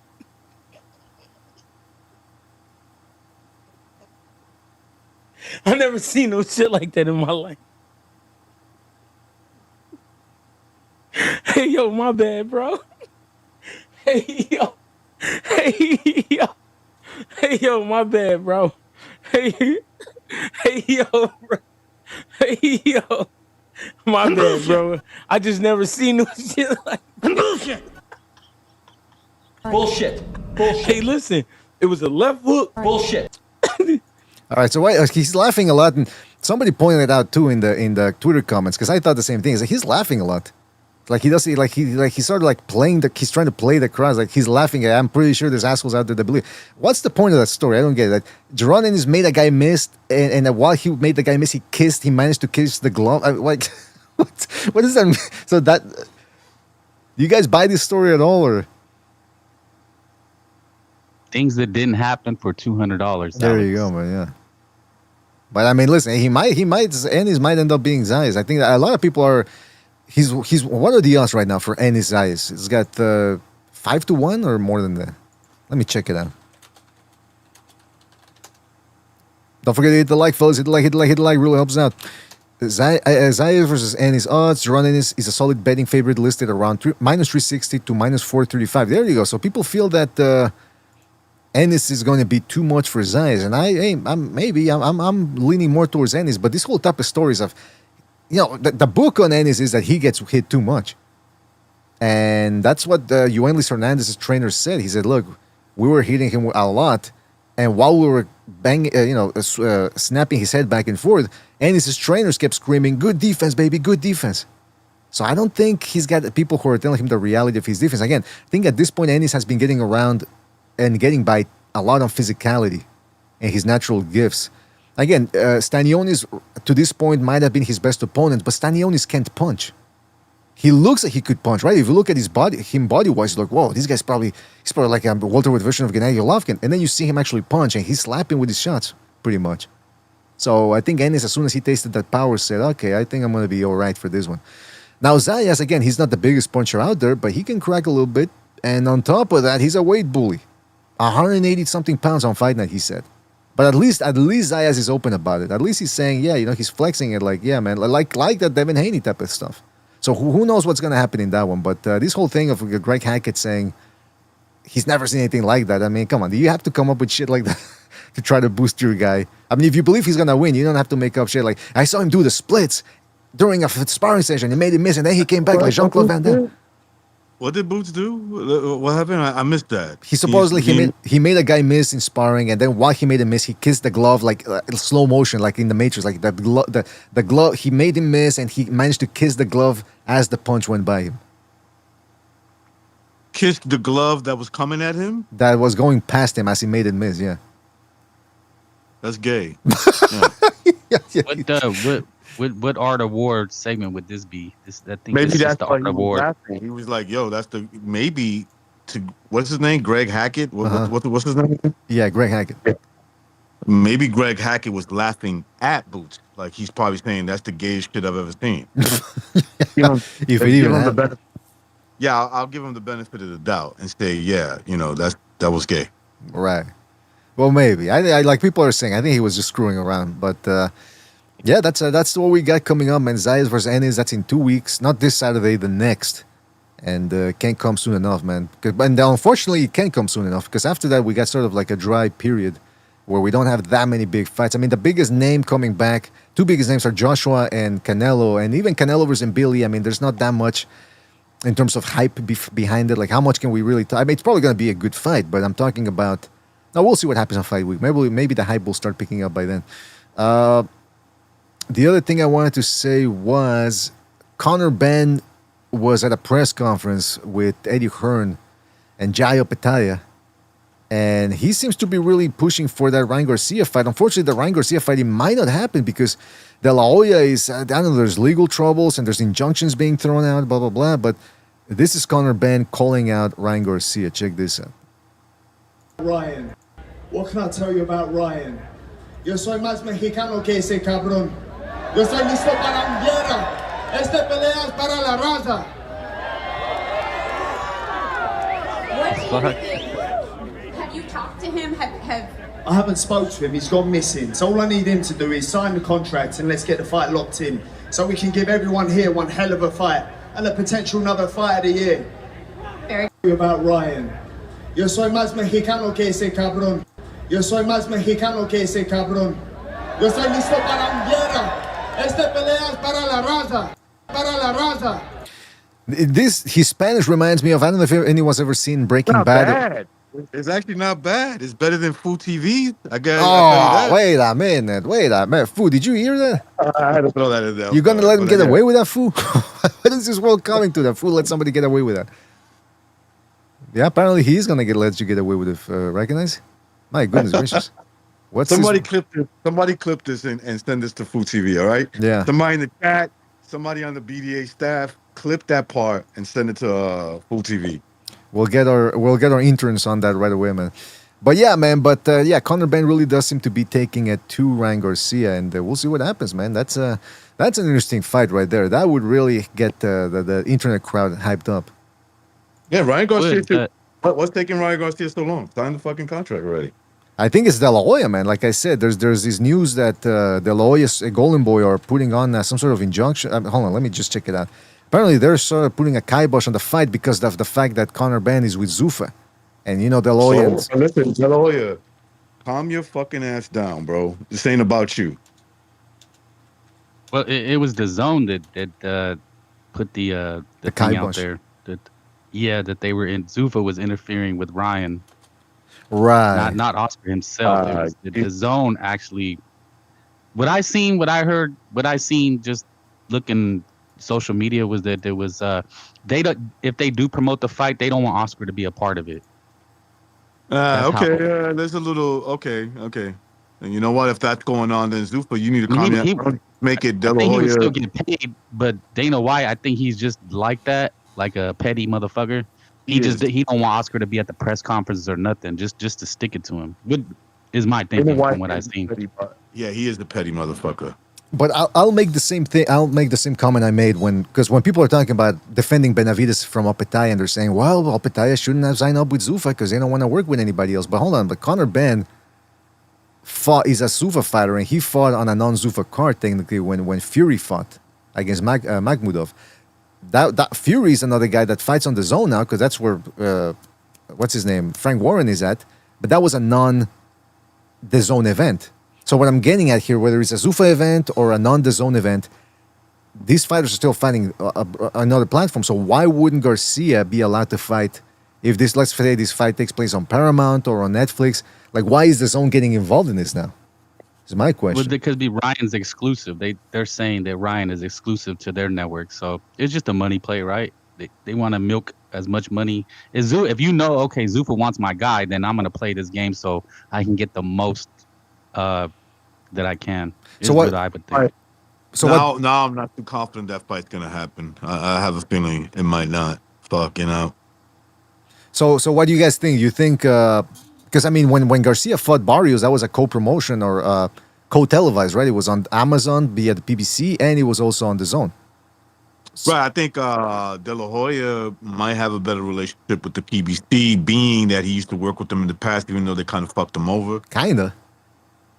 Yeah, I mean they tore that ass up, man. That wasn't just a kinda like they. I was being nice about it. You know what I'm saying? I'm like, let me give the PBC a benefit of the doubt. But yeah, I agree. I don't know. I don't see why De La Hoya. Look, man, you got to make this fight happen. Like all this shit is just like sour. Like there are better fights that Ryan Garcia could have, but if it's gonna be Conor Benn, just make it happen already, man. Exactly. They got. I mean, it would make a lot of money. Now, for some reason, they're talking about Conor Benn and Ryan Garcia in the USA, which, I mean, come on, you're going to get more. I don't know, maybe it's the site fee if it happens in Vegas, because, England, I don't think they can compete with the Vegas site fee, but I wouldn't want to see it in fucking Vegas. I want to see the stadium filled up in England and all these drunk British guys, people singing Sweet Caroline. I mean, if they limit the amount of times they play Sweet Caroline just to one time per event, right? I don't want to see them playing at every other fucking break. But the point is, it should happen in England, and it's an interesting fight. It's not the most significant fight from the welterweight division in terms of who's the best, but it's an interesting fight. I think it could be entertaining in the ring because Conor Benn fights one way, and Ryan Garcia just wants to meet him head on with those counter left hooks of his. So could be interesting. Then again, we said the same thing about Rolly Romero versus Ryan Garcia, and that turned out to be a boring fight. So we'll see what happens there. Also, did you guys hear that Benavidez, excuse me, Crawford was sparring.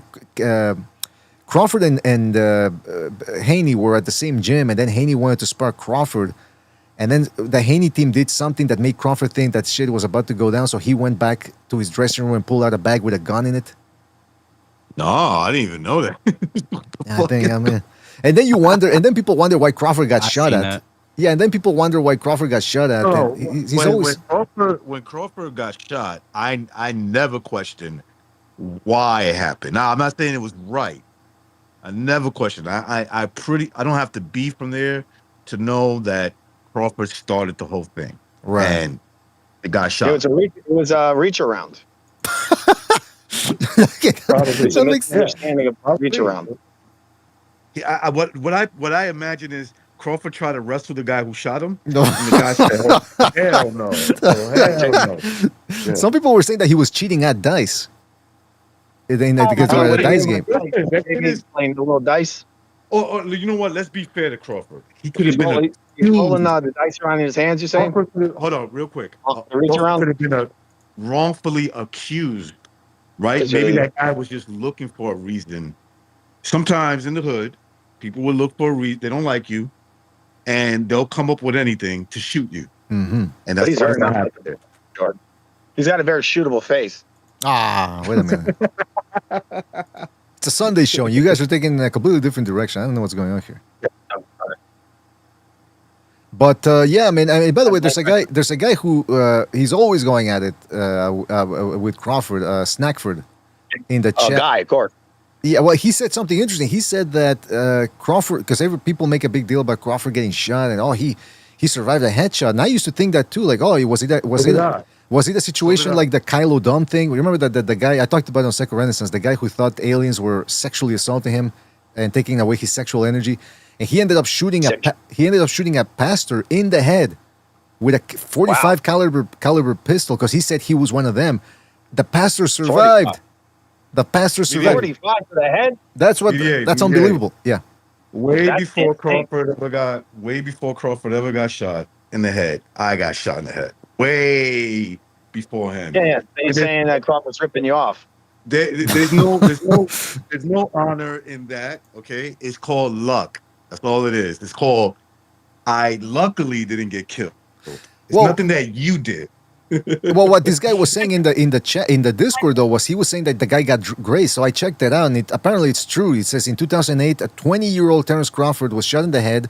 He was lucky to survive. The bullet fired through a rear window of his car, hit him on the right side of the head, just below the ear. The injury was a grazing wound because the bullet's force was reduced by passing through the car's rear windshield, and it ended up just ricocheting off of his. Oh, below the ear. He almost shot him. He almost shot him in the neck. He almost shot Crawford. If it's below the ear, right? You said below the ear? Right. That's what it says here, yeah. And so I'm touching the back of my head. He almost shot that boy in his fucking neck. Right. And then it says he drove himself to the hospital where he waited for several hours and received stitches and was released after his condition was stabilized. So they made him wait.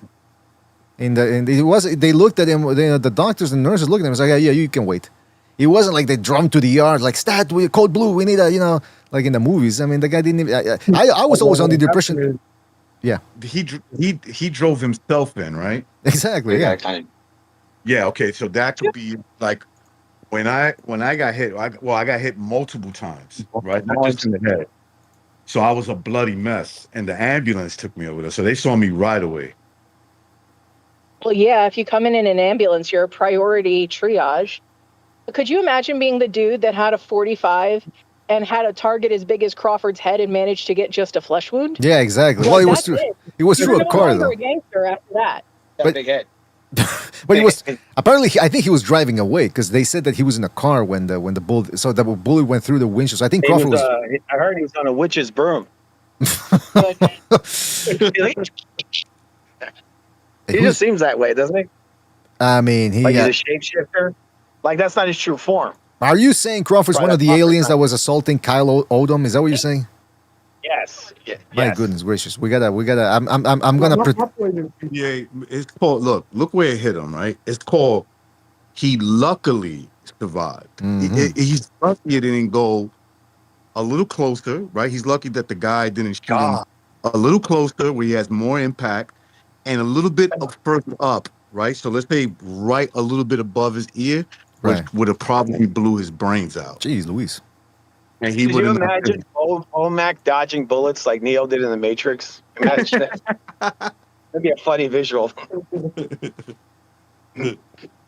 By the way, I people. mean, you would have It's like, Bowmac's like, oh, boy, oh.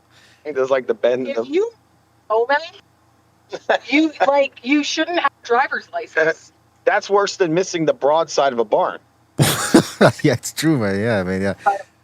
Broadside of a Bowmac. Basically, I don't think there is any part that isn't. What I'm trying to say is Crawford just got lucky. That's all it is. Well, I don't know. Yeah. And by the way, same thing with me. I listen. I think I told you the story. That dude slipped. He would have not slipped. He'd have got a little bit more closer, and who knows what the fuck would have happened. Right. Yeah, God man. made his feet slippery. Man, flippy. A burrito. You know, it's interesting because, I mean, Bomac was caught with a pistol over there in the UK. Crawford's got a gun in his gym bag. He's getting shot at.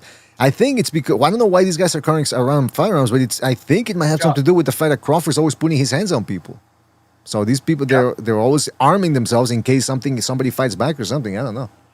Yeah, I'm interested in what happened that would make him pull. You know, something's not sitting right with me about Crawford, Shakur, his association, and Runway, Haney.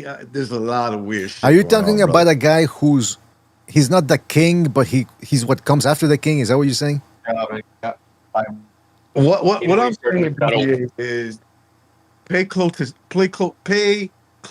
attention to grievances that have no reason to. Right? Why would Crawford have any problems with Devin Haney? Why would they have any problems with him? You know what? You bring up a good point. It's a drug deal gone wrong. Is that what you're saying? No. Look, I don't know. Okay. Why don't I just come out and say it? Like, I'm going to tell you what I hear right away, and they could have nothing to do with each other. Go ahead. Maybe he's advocating for Shakur. Maybe somebody told him to go see Haney. They're gonna shoot each other over a boxer over Nigga, if you stop talking shit about Shakur, stop trying to make him look bad, are we gonna have problems? Maybe, man. Maybe. At the end of the day, I don't know. I mean, yeah, there's a lot of shady action going on between all of those dudes. I mean, there's something. I don't trust them. That's all I'll say. I wouldn't trust them to babysit anyone. Now, are you saying you'll go to the other side of the street when you see him, BDA? No, what? I'll go to the other side of town. That's what I'm saying. You'll lock your car doors. Like, uh-oh. By the way, Fu, please mute your mic, man, because we can hear you there picking out your favorite chips at the Walmart.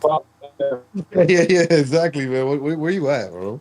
Okay, I'm going to mute him. But unfortunately, I can't mute him without you guys. You guys are still going to hear him, but the people here I won't be able to, and the people online won't be. By the way, I want to show you this one thing too. Yes, indeed, Floyd Mayweather is fighting some kickboxer, and believe it or not, it's on the Zone pay-per-view. The Zone really dropping the ball. They got no justification for what they've been doing. I think I got to count how many pay-per-views they've been doing, but I think this one's a pay-per-view too against the kickboxer. I mean, we just had Tommy Fury fight a strongman competitor, and it was pay-per-view this past Saturday. So the Zone really dropping the ball. Anyway, here is Floyd Mayweather Jr. training. He's looking. You guys tell me how he's looking, because I mean, I don't know. I think this kickboxer might be in trouble. I don't know. You guys look at this clip here. Hold on a second. There we go.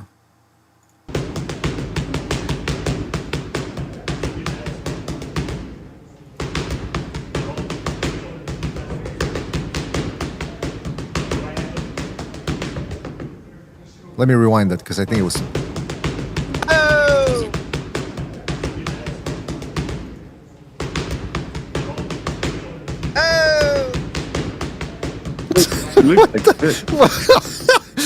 What is that though? What is? Somebody was, yeah. He looked terrible. I mean, the people were saying that the other guy's doing more. That the guy holding the mitts is actually working more. Yeah.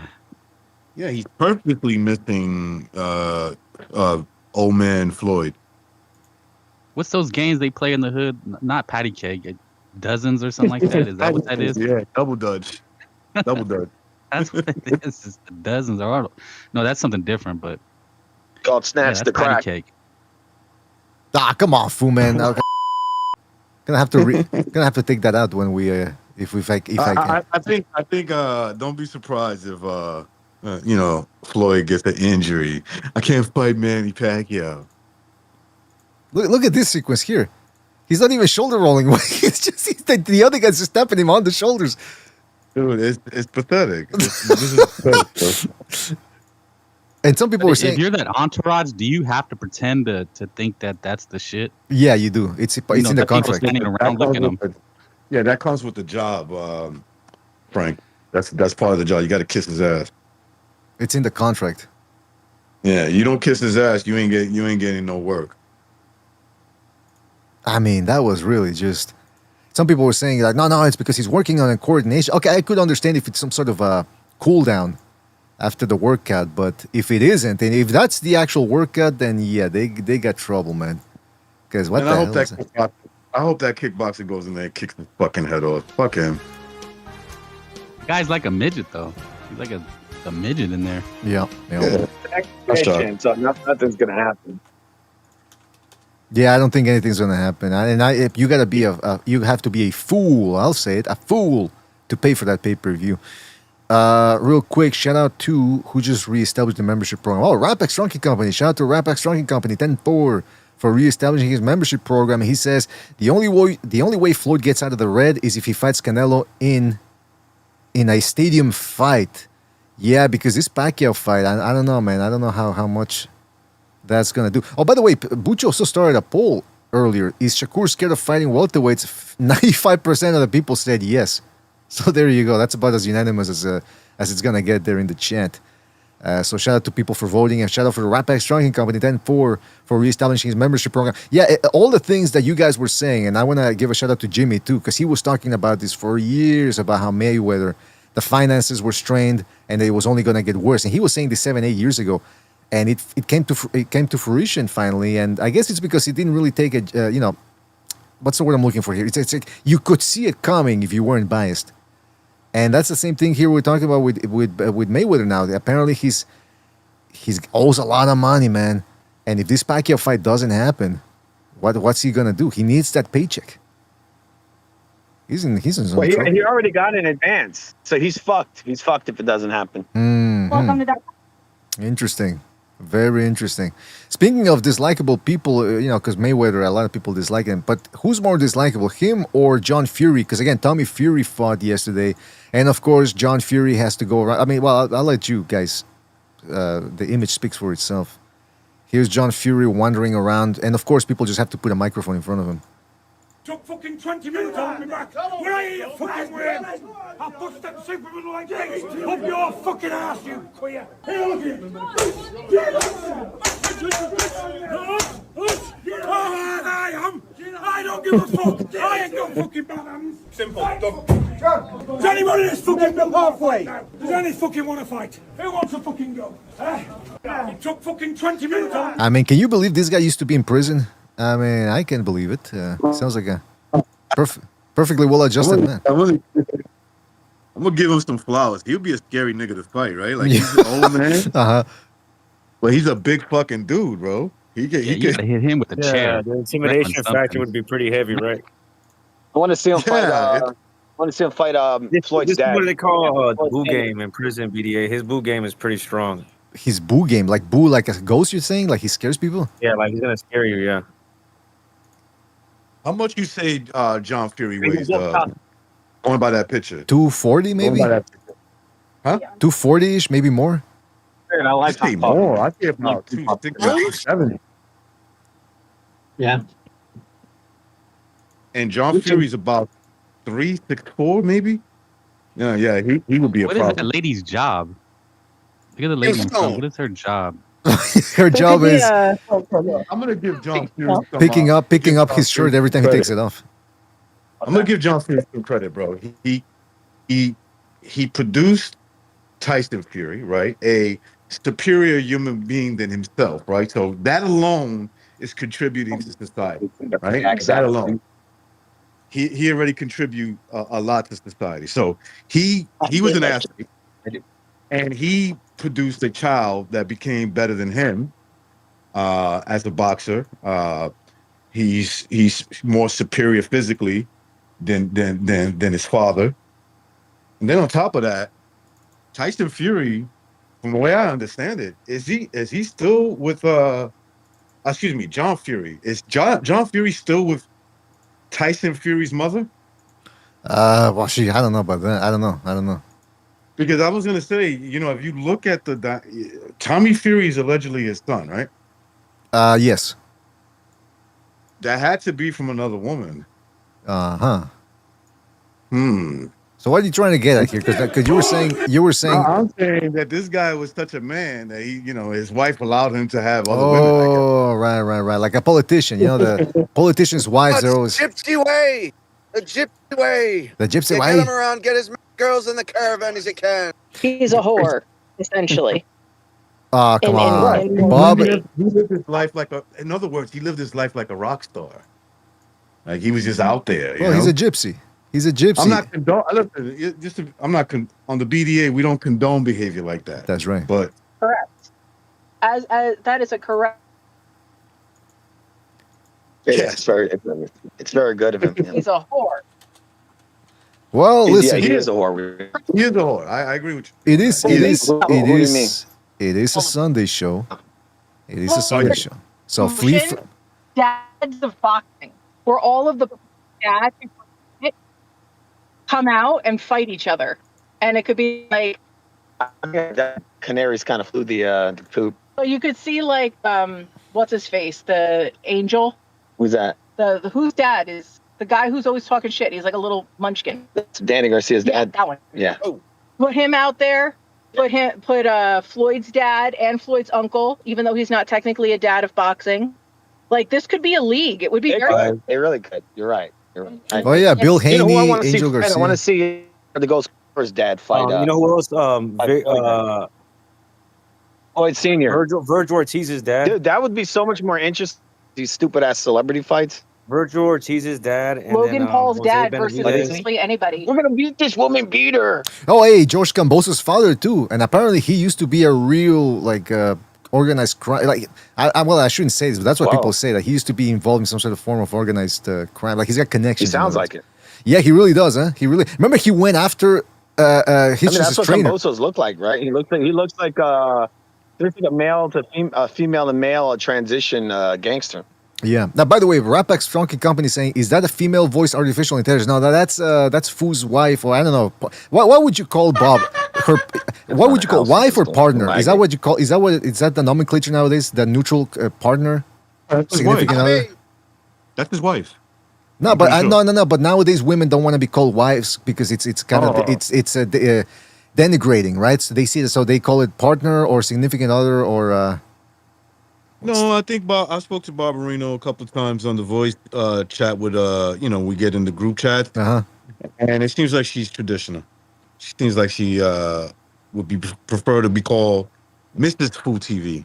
Well, I wanted to ask something about the adultery thing. I forget which quote it was which passage from the Bible, but when you commit certain sins, you're hurting others, but when you're committing adultery, you're hurting your body. That's the way I see it. Adultery, it feels fucking good. Don't get me wrong. I thought Mary committed adultery. Well, I mean, then sometimes hurting your body is not that bad. Exactly, that's what I was gonna say. But I'm kidding. Hey, by the way, you guys were talking about how John Fury would be scared to fight. Let's not forget that he went to jail because he gouged a guy's eyes out. So you see what I'm saying? Like the guy was a professional boxer. And he's a dirty fighter. Still crazy at the age of what? He's like in his 60s at least. He would be a scary man to fight at any time. I don't care how kind young. of guy that would bite your nose off. Exactly, like the penguin. Yeah. He's the kind of dude that bite your nose off in a fight, right? Exactly. Yeah. Exactly. The hell's going on? BDA it's kind of sad because he's getting followed with these. Are they reporters or who's leeches? Following them? They're leeches. Whatever it is, right? And Floyd Mayweather, he has people, but the sad thing is these guys end up at like expos. You ever see the movie called The Wrestler? It was acclaimed. With Mickey Rourke? Yeah. Yeah. And these guys end up, at these expos and they just end up looking like, a guy screaming in the corner. That's how it's going to end. Yeah, I get what you're Who's this saying. weirdo? I mean, they all end up sad when the fame's gone, right? Like, Exactly. in 5 years, they're just a loser at an expo standing around with nobody. Oh, screaming. they'll be in a bar drunk, right? And then and there'll be someone on the TV fighting, watching another fight. He's like, man, I would have beat him, man, when I was in my heyday. And they're like, man, all right, old school, shut your old ass up, man. How about here's a drink on the house for me, man. Buy this, he's like, bartender, get this bum a free drink, please. And he's like, no, man, you don't understand. I used to be the best. They start shadowboxing a little bit. Like, all right, that's your last drink. That's your last drink. All right, Mister. All right, Purnell. All right, P. Whitaker. That's your last drink, bro. Sure. You're one of the best boxers of all time. Sure. That's the last drink you're gonna have tonight. Well, it's the same people that. I don't appreciate you talking about my social life, man. Wait a minute. That's really fucked up, man. No, but you know what? Yeah. Tommy Fury is a gypsy guy, and those gypsies, they have the reputation of being street fighters. And they, when you're in a street fight, there's no rules. So he knows all the thing. Eye gouging, hitting in the groin, probably small joint manipulations too. I mean, I gotta tell you, these guys are locked and ready to do damage. He's like the type of guy that even if you tap out, you're like, all right, I tap out. He'll still break your arm. Like, Yeah, exactly. Yeah, like he won't give a shit, and he'll go to jail. And the scariest thing about John Fury is what he eats. Because I always judge people by what they eat. Like if somebody likes boiled cabbage or something like that, this guy's a psycho. What John Fury eats, he grabs 2 pieces of bread, grates cheese, like cold cheese, and that's it, and a cup of lukewarm tea. That's what he eats: a sandwich with cold grated cheese and a cup of tea. That's disgusting, and that's a scary guy right there, man. Imagine if he farts on you after that. Fuck. Okay, was that necessary, Rick? It's a Sunday show. Look, you can show me beheading videos and all that, and I won't flinch. But you talk to me about like flatulence and all that on a Sunday show, I started getting a little bit nauseated. All right, so you better watch it, buddy. Rampax I apologize. That's all right. Rampax says elbow throwing like Tyson Fury. Yeah, there you go. Padukua said travelers BDA. They are travelers. Yeah, you're right. Yeah, I shouldn't call them gypsies. That's not the correct nomenclature anymore. Impala says Julio is a known hater. Come on. No, who's he hating though? They was going after Julio, bro. Yeah, they can't help themselves. Earl Stevens, shout out to Earl, and Earl says he gouged a guy's eye out with a tongue twister. yeah, here in Canada, if you give a guy a wet willy or something, they lock you up in jail, man, 50 years. Dark Hido says there should be a verse in the Bible that says "Quema mucho el sol," "Quema mucho el sol," that the sun heats up a lot. Is that a Spanish thing? Saying that I'm not familiar with. What was the saying again? Say it again. The sun burns a lot. Is that something about adultery? Is that what he's saying? Sun burns a lot. That's not Spanish. That's English. No, I know, but is that a Mexican or like a Latino? I gotta look it up. I always do bad with these things. I've always when I was accused of cheating, which I didn't because I'm a saint. Exactly. I was always called the son of Satan. What else? Piece of, una come de mierda. Oh. What else? There was quite a few nice ones that I was called in Spanish. Yeah, but it's when they're throwing out your magazines and your tapes, that's when you start getting pissed off, man. Because I remember you can call me names, but don't mess with my tapes. Nah, man, listen, I've told you, I've lost a bunch of tapes too before, and it's infuriating. I can't imagine somebody taking a whole box of them and throwing them away. What kind of tape? You take my woman. You can take my woman away. You mean your snuff films? My tape. Nah, we're not talking snuff films. We're talking boxing here. Boxing. All right. Yeah, it was horrible. Rampax Trucking Company says quema mucho el sol means quemamon son. Okay, so it's like somewhere like okay, like you flew too close to the sun, like Icarus. Like you got too bold, is what they're saying. When you do that, tried cheating. so hard, you got so far, but in the end, it didn't even doesn't matter. really matter. There you go. All right, it's time to end this. I've had it, man. And plus, it's World Cup season, so a lot of this stuff is gonna be. We gotta go because right now there's who's playing? It's South Korea, no, Japan versus the Netherlands. Yeah, I want to see that one. Really? Yes. Oh, and then on top of that, we got the UFC coming up today, by the way, Sunday. It's a big event because it's taking place in the White House lawn. Who knows what's going to happen? It's a lot of surprises. Who knows? Who knows what's going to happen? I don't know how they Might see do it in soccer. Epstein over there. I don't know how they do it in soccer, but like when they have the World Baseball Cup, little islands like Curaçao play for the Netherlands against like that's the in other words like that's the country they're representing, but they're from Curaçao. How do they do it in soccer? Do they just represent? They just have Curaçao has its own team. Yes, from the Netherlands. Okay, Curaçao has its own team, and there's other places like there's an island. There's another island that's from France though, but it's in the Caribbean. Which one is it? They got their own team too. So yeah, it's that's good. Let me see. I forget. Bucho knows this. Bucho knows better than I do, but I think right now he's not near the microphone. But listen, we gotta go either way. We gotta go. Okay. And shout out to all of you guys for joining us. We had a full house here. We got Fu, we got Recognize, we had Frank, we got Sobers, we got Bucho. Revolucion was here earlier as well. Shout out to Revolucion. So shout out to all of you guys for jumping in here, keeping us entertained. And we'll try to... What's that? I said, yes, sir.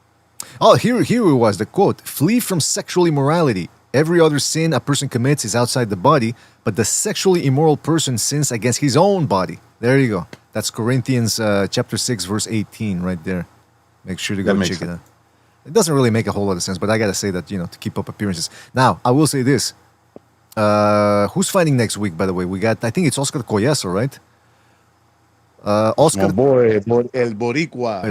And Jojo Dancer. Oh yeah, right. Jojo, the sexual assault sensation, Jojo Diaz. No, I'm kidding. He was never accused of sexual assault. But Joseph Jojo Diaz taking on Ashton H2O Silva, who got knocked out by a baddie a couple of years ago. So he's taking on Jojo. That's an interesting fight for him. That's on a Friday. Body. Okay, that's so stupid, man. And the next day, June the 20th, Oscar Collazo versus Joey Canoy. It's a hell of a name. Joey Canoy. That's terrible. Then we gotta wait until July the 24th from Australia, mate. We got Lewis Crocker taking on Liam Parrow. Interesting fight right there. And then finally on Saturday, June the 27th, Brooklyn, New York, Xander Zayas taking on Jaron Ennis. The undercard stinks, by the way. Emiliano Vargas versus Bryce Mills and Jahi Tucker taking on Sereno. And then Ben Whitaker, or some people in the Discord call him Shitaker. Ben Whitaker taking on Richard Rivera. I mean, come on. What's going on here? That's what some people call him. I'd rather see him play Richard Ramirez.